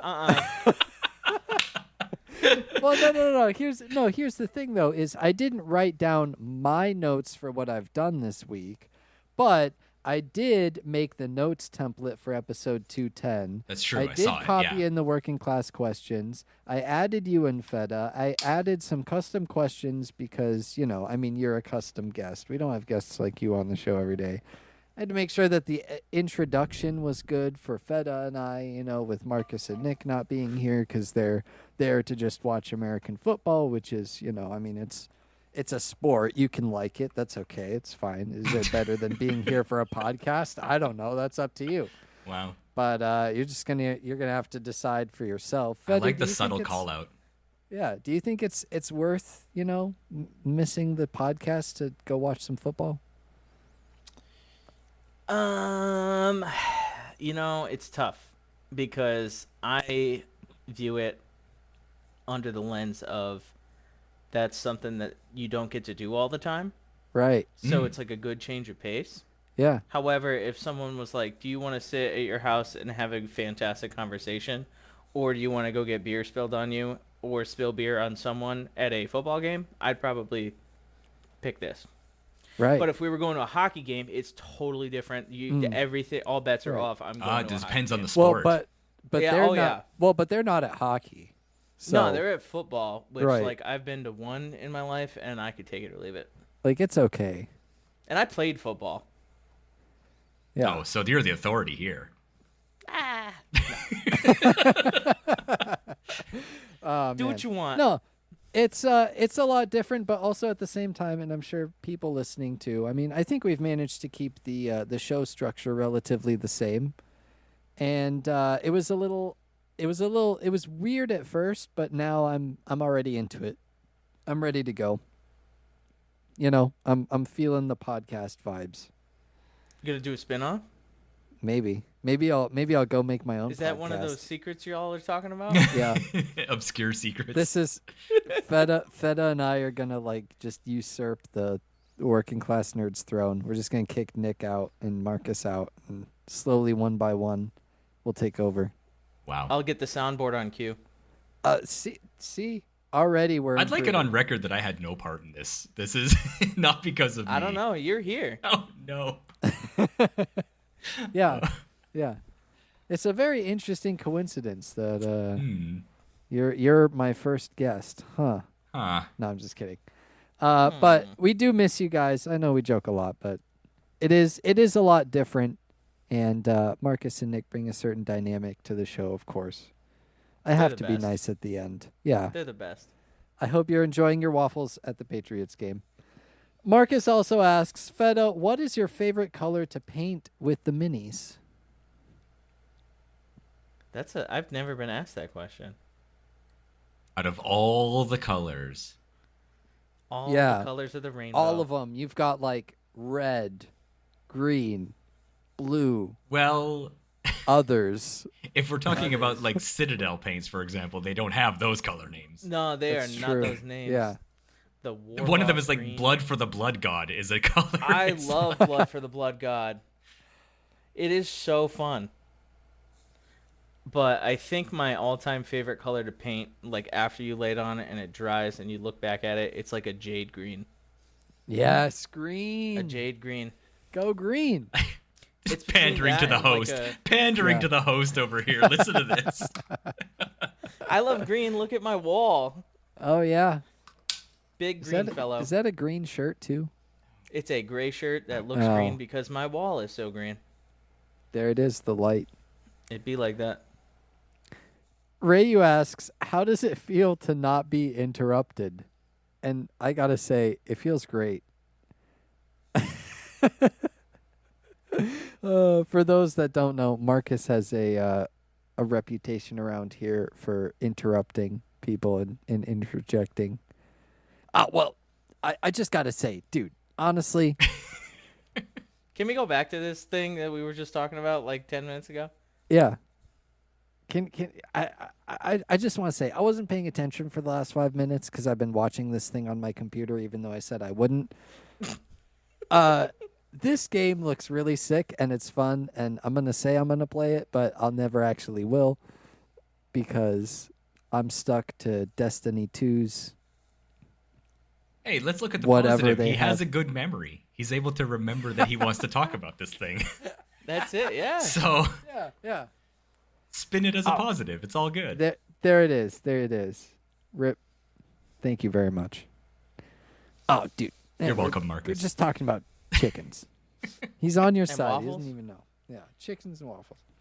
Sylvie asks, you go on a vacation to a beach destination, and this is for all three of us, by the way. Now, you go on a vacation to a beach destination. Is it a freshwater or a saltwater beach?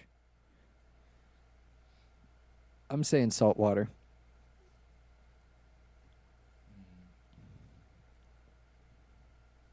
Why? Oh, man. Because I'm probably going to be on the West Coast, and that's the Pacific Ocean, which is saltwater.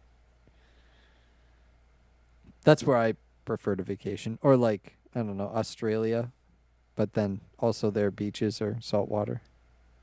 It's.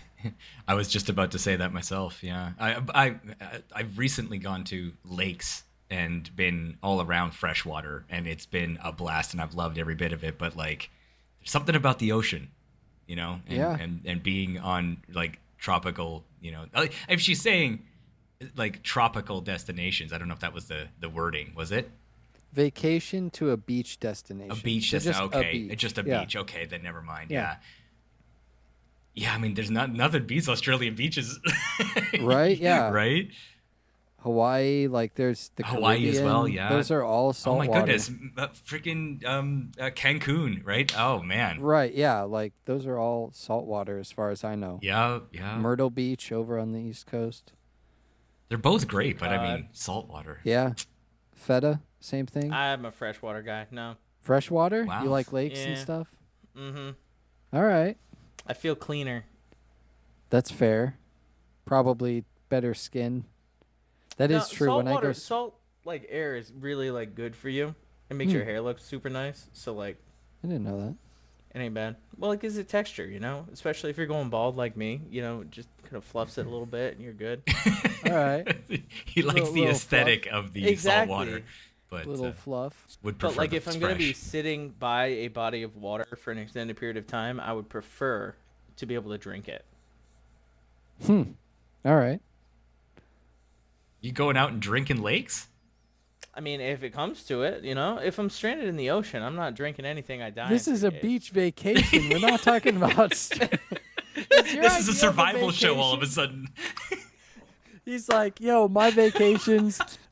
You guys My- don't vacation with Bear Grylls? Like, My first vacation, I was on Naked and Afraid. Yeah.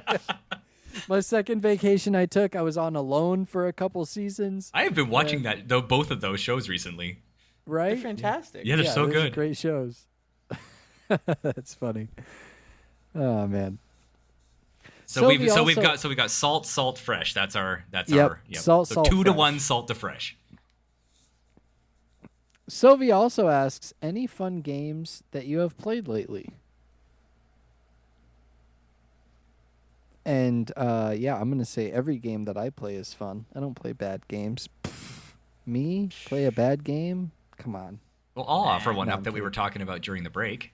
Yeah. Fetta and I were discussing Everdell, a board game that we both quite enjoy. I've picked it There up we go. recently. Only had a chance to play it about 3 times, so it's not like I'm super familiar with any expansions or anything. But the game itself is just absolutely solid and beautiful.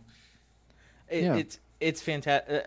Do you remember when we went to PAX East, Atrax, and I made Nick take a picture with me in the Everdell tree that they brought? Yeah. That's what we're talking about. That's the game, yeah. Oh, that's the awesome. game. Yeah. It's a PAX East game. Let's go. No. Well, I mean, it not was there, exclusive. wasn't it? Oh my Well, no, gosh, not it was there. exclusive, but it was there. Oh, I spent a lot of money at Featured that booth. game. Yeah. Yeah. I Yeah. spent a lot of money at that booth. Let's go. Yeah, Sylvie didn't say whether she meant like board game, video game, or whatever, but that's Yeah, just any if you're fun into games. Yeah, board any games at fun all, games. really do check out Everdell. It's a fantastic game, and the reviews, what's the review videos and stuff will tell you exactly how it's played, but it's wonderful. Feta? I already talked about Moonstone, man. That thing's been taking up all my time. That's what's up. That is the game for me right now. For me, it's been in the past month. It'll be obviously I'm always playing CS:GO and BattleBit. WoW Classic, Remnant 2 has been really really fun, and I recently picked up Hako Life because it was on sale for like $6. Hako Life is kind of Atrax like has 2 stunned faces sitting here, like what? like, the hell are you I'm talking trying about? to conceptualize what that could even mean. Hako Life is basically like Harvest Moon Okay. or like Story of Seasons. So a few episodes ago, I mentioned that I was playing Story of Seasons, A Wonderful Life, which is basically Harvest Moon. And it's more of like an average life because the game is just kind of okay. It's not really wonderful like I remember it. It just feels kind of bland and empty. So Hako Life was $6 and it had really good reviews. It was on sale, so I just swooped it thinking maybe I can replace Story of Seasons with Hako Life.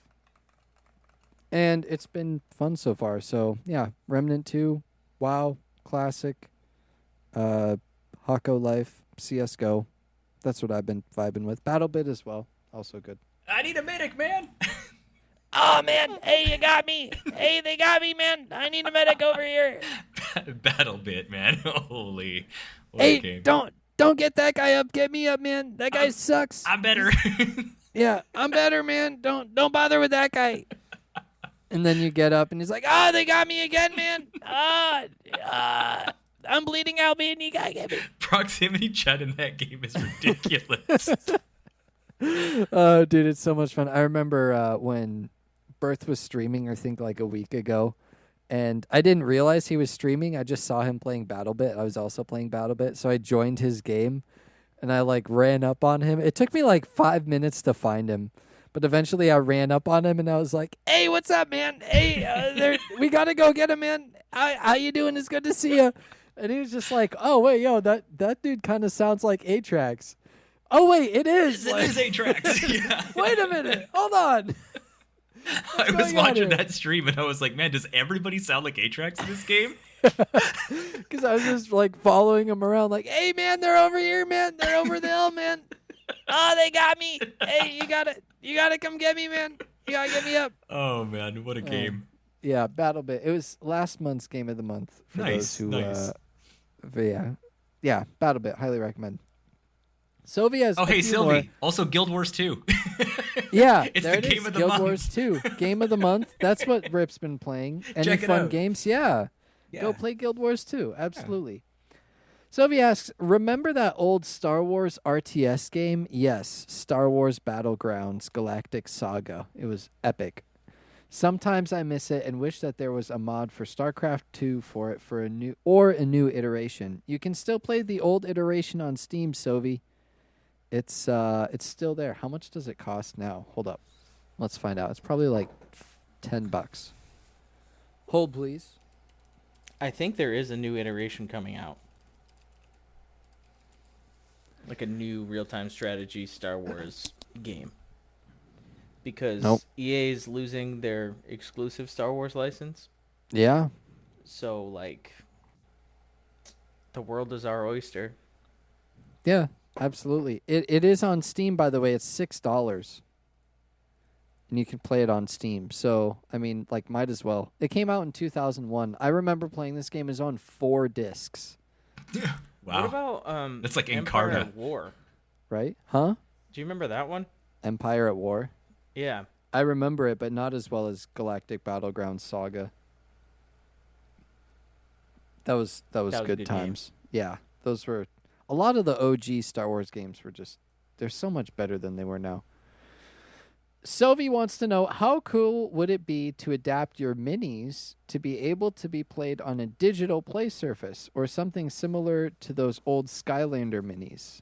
I think it was a Disney game. Disney, I think, was Disney was Infinity. Skylanders was a separate thing. Yeah. Skylanders. Yeah. I thought Skylanders was a Neopets thing. No, it's just regular Spyro, Skylanders. Man. Spyro was one of the characters. Spyro. Spyro, yeah. Anyway. Fun fact, I actually turned my old Skylander minis into minis for Dungeons and Dragons. Oh, that's cool. Them up. Yep. Yeah.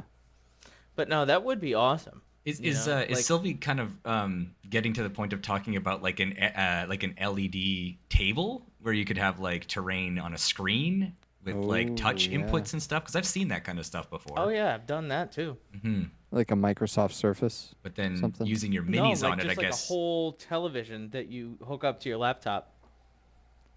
So like you're playing on flat. it, yeah. Yeah. Well, that's pretty cool. Yeah, and I don't know how you'd integrate your minis into that, but maybe there'd be a way to make it so Just put them on top. Yeah, but like maybe to make it so that the bottoms have a way to be able to interact with, so you know where the mini is. I don't know. I don't know. Yeah.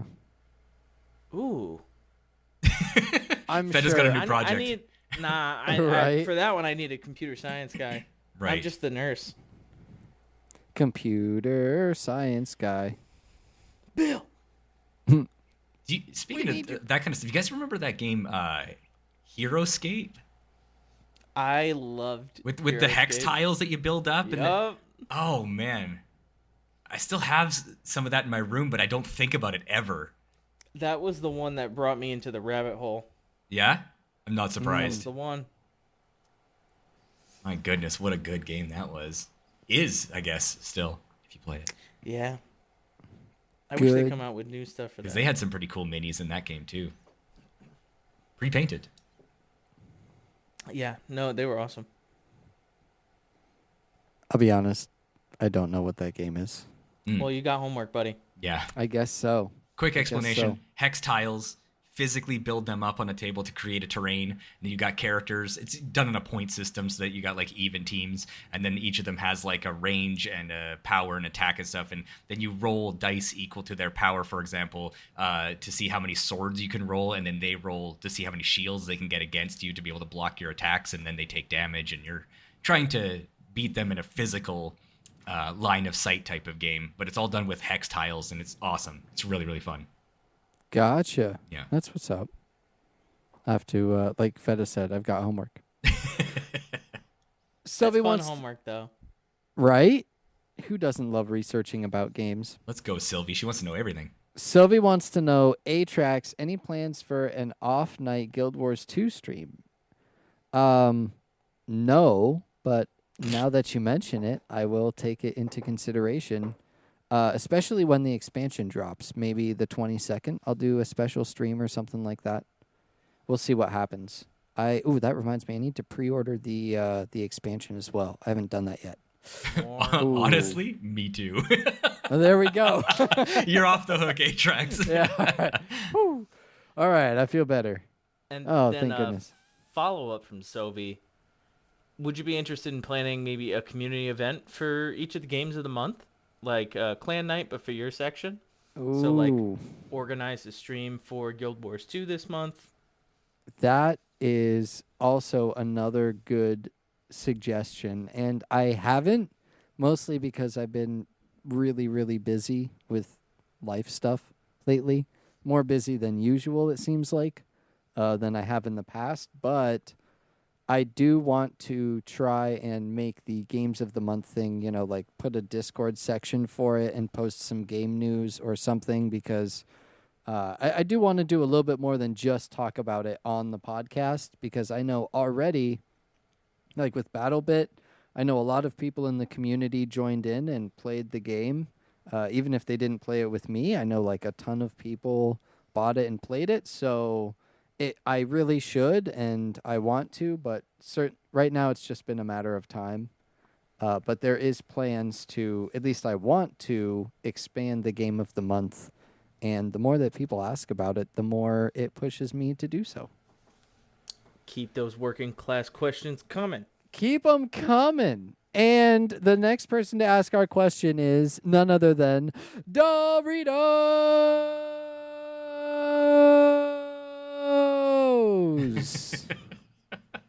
Like the brand? No. Yeah, exactly. Wow, they want to know something crazy. Yeah. Well, in Doritos, this person, Rip, they have, like in their Star Wars The Old Republic, when they play, all of their characters are different flavors of Doritos. Oh, nice. And there are an insane amount of different flavors of Doritos. I didn't know that. Anyway, Doritos asks, what are two things that would make the podcast better other than chicken and waffles? Which, that's a tough question. Two things that would make the podcast better. Not pistachio ice cream. No, that would make it We've worse. decided. Yes. Yeah. That's immediately out. Beignets. Ooh, beignets. Oh. That's a good one. Beignets. Nothing's ever gone bad from a beignet. That's true. Never had a bad Maybe beignet. like a black shirt. Okay. That's it.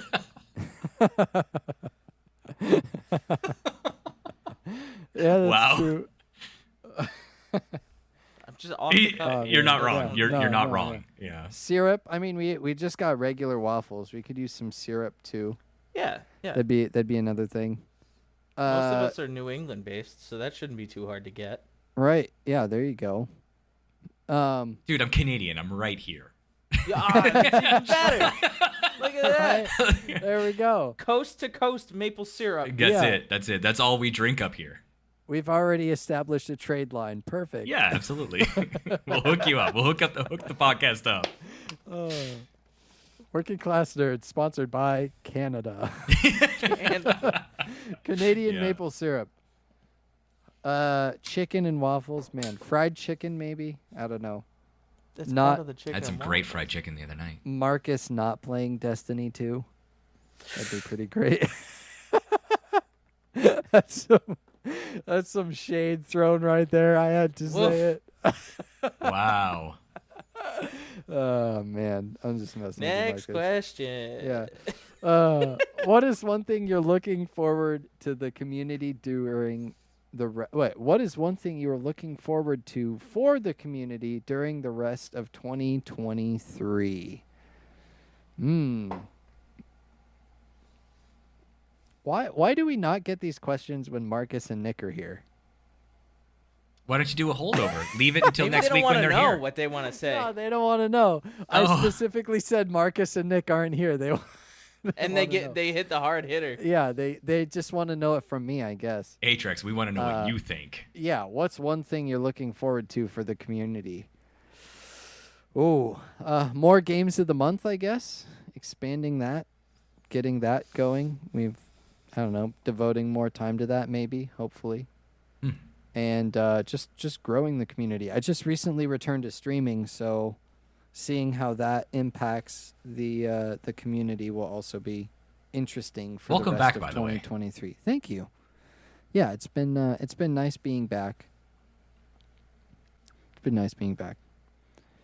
All right, Doritos wants to know which is the better gift, a pet rock or a chia pet?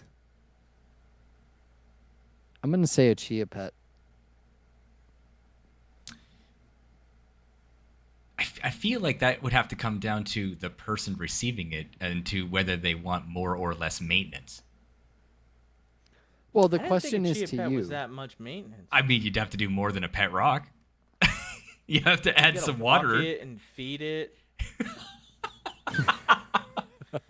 Okay, What do they Fetta, even what are eat? you feeding your rock? Let me just ask you this. I don't know. See, this is why I don't. That's why the chia pet looks like it's less maintenance. I don't have to look up what they eat.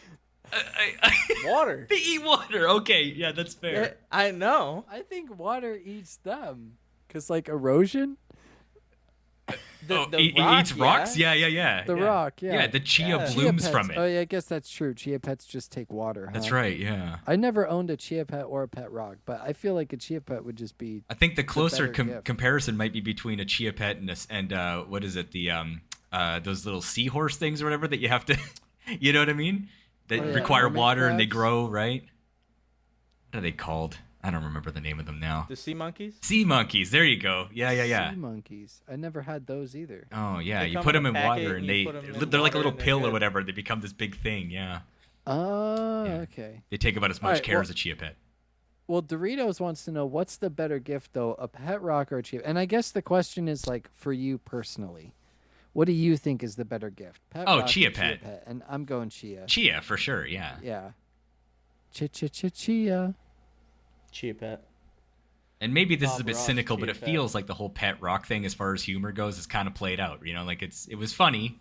And it's like, Been there, done that. is it funny anymore? You know. Yeah. Whereas a chia Yeah. pet, I mean, you're gonna get Bob Ross's fro in a few weeks. You know. Yeah, Like, right? Or like yeah. And you can put it in a smoothie.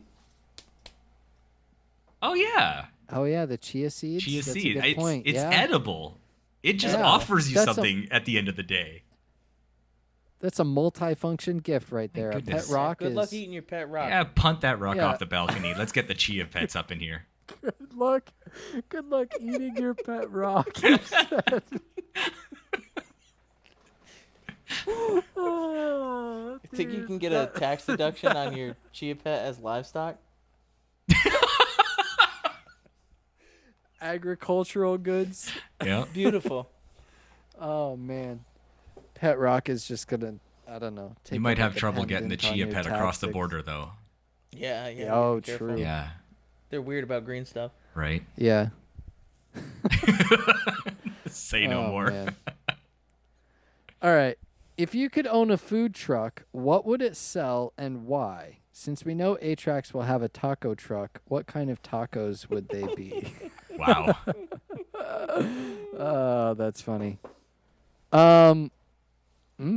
That's actually a really good question. I have an answer already for me. Yeah? And it's not just because I'm Canadian. It would be poutine.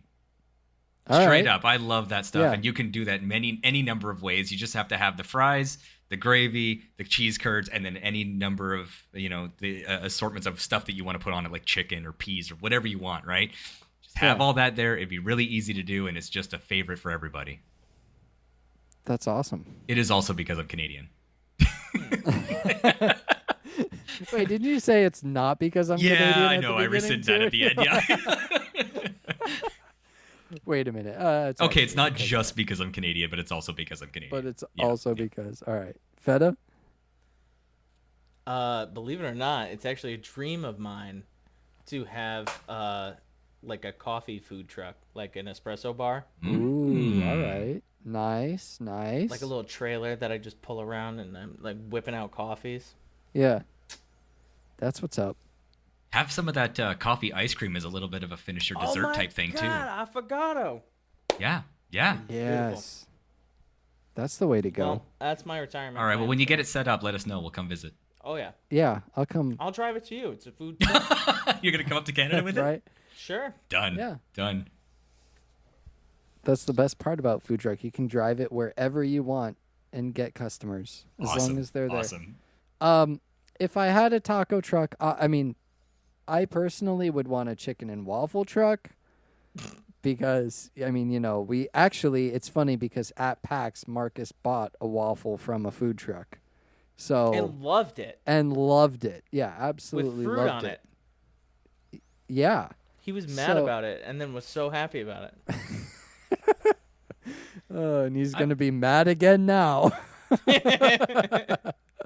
I might be incriminating myself here if I say this, but like, is it blasphemy on this podcast if I say that chicken and waffles is a combo I've never had?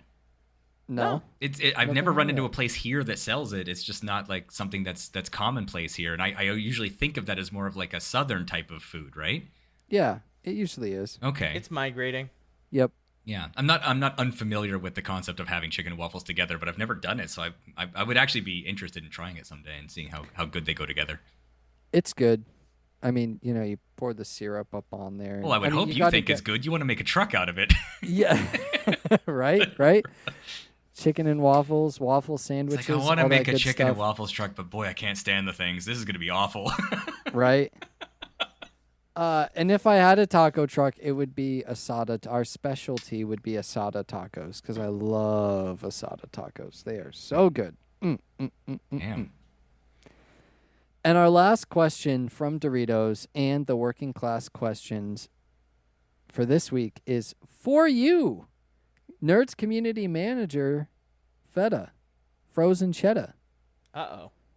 Which mini best represents each member of the Working Class Nerds podcast? Hmm. Oh, I hope that farting pug is one of them. Yeah, it's going to have to be Marcus. It's definitely Marcus. It's Doug the Flatulent is Marcus all day long. Doug the Flatulent is Marcus. All right. Man. It's also funny too because whenever they get together for podcasting, like in the same room, Marcus is always letting it rip. I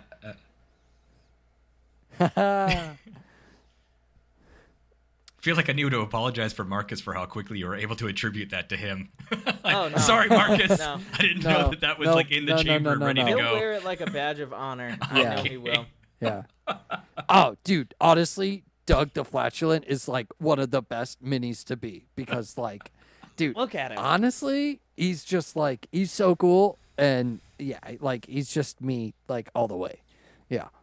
Wow. He doesn't need to be here. Nope. Oh, man. Oh, God. I don't know. Fed is struggling with this one. It's tough. Yeah, I don't it's know. tough. I want to say Atrax would be like Are you Like are a you pulling young dragon. minis from like across any number of games that you're Just any mini. like in I your think collection? I'm What is just it? going any mini. Wow. I So would broad. put you at like a young dragon. I don't know what kind of dragon. A dragon. All right. Yeah, Young because they dragon. have their gold horde, and I imagine that's you Feta, with all say of your- green dragon. Do it now. The green dragon. The green dragon. Yeah. The green dragon. Poison taco breath. That sounds right. Mmm. But like you have like your collection of video games, and you like share, you like filter through it, and you're always playing from some. I don't know. That's what I'm All right. thinking. So you Fair just enough. sit on a pile of old PlayStation games and reminisce. You're talking about the Dragon's Horde. Yeah, Yeah. Yeah. it's you and your Steam library. I wonder what I'm at now. Is it extensive? It has to be, right? Someone, all right, I'll take guesses for how many games I have in my Steam library. Guesses? Yeah, take a guess. Oh my god, how many? How many games do I have in my Steam library? I mean, it's got to be at least 12, right? Yeah. That's the meme, right?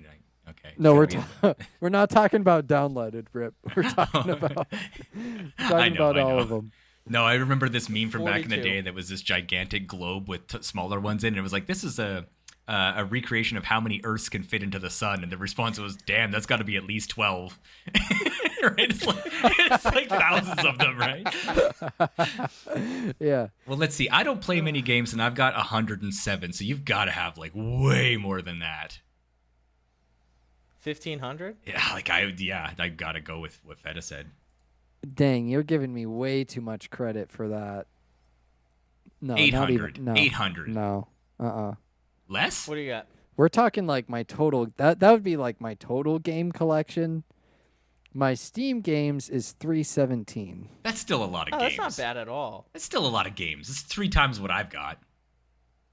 That's a lot more than I thought it would be, honestly. 1,500, Fetta. We really 1,500? didn't hit that one on the head, did Dang, we? how many games? 1,500? I just every time That's I'm an like, insane did you see amount this of video games. game? I feel And like you're oh Atrax- yeah, I played that. I feel like Atrax has talked to me about at least 1,500 games. I don't know.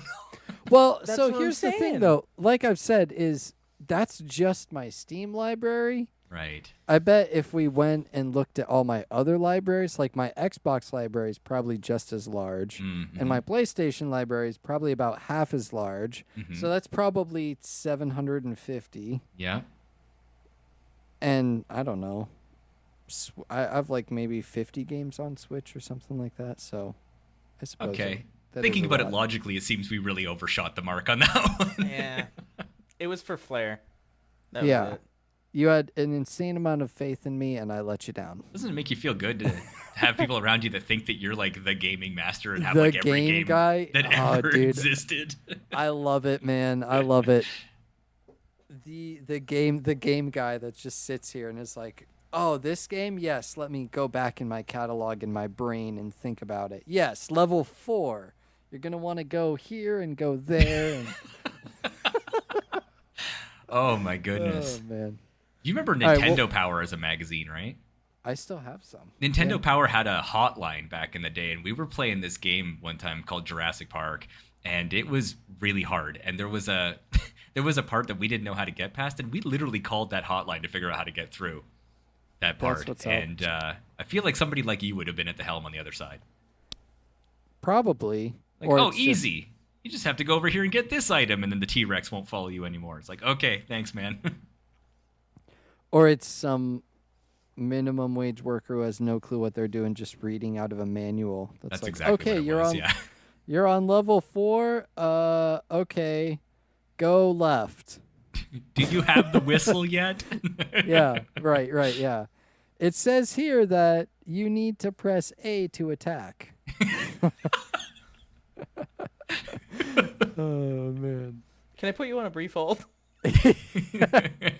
Hold on a second. Let me get you my manager. How much is this costing me per minute to get this information? Yeah. Oh man, good times.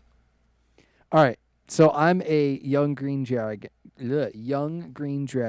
Marcus is Doug the Flatulent. Who's Nick? Nikki reminds me of one of these minis that I had customized and printed. It was like a half orc apothecary shop owner. Okay. Nick's an apothecary shop owner. I just feel like he is. You say half orc? Mm-hmm. Wow. What's the other half? Human. Okay. So he's half human, half orc, and he owns. Is it a Division 2 apothecary shop? Oh, absolutely. Division 2 apothecary. Nice.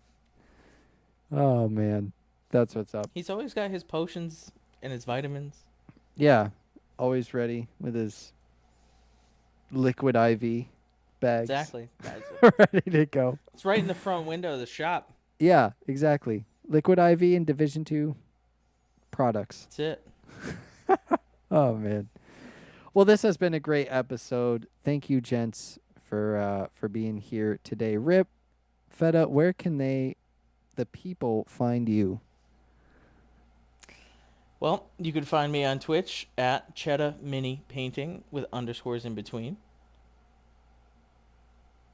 I'm also on Twitch at Wripsik, Wripsik. What are you guys talking about in here? Find out next episode of Working Class Nerds.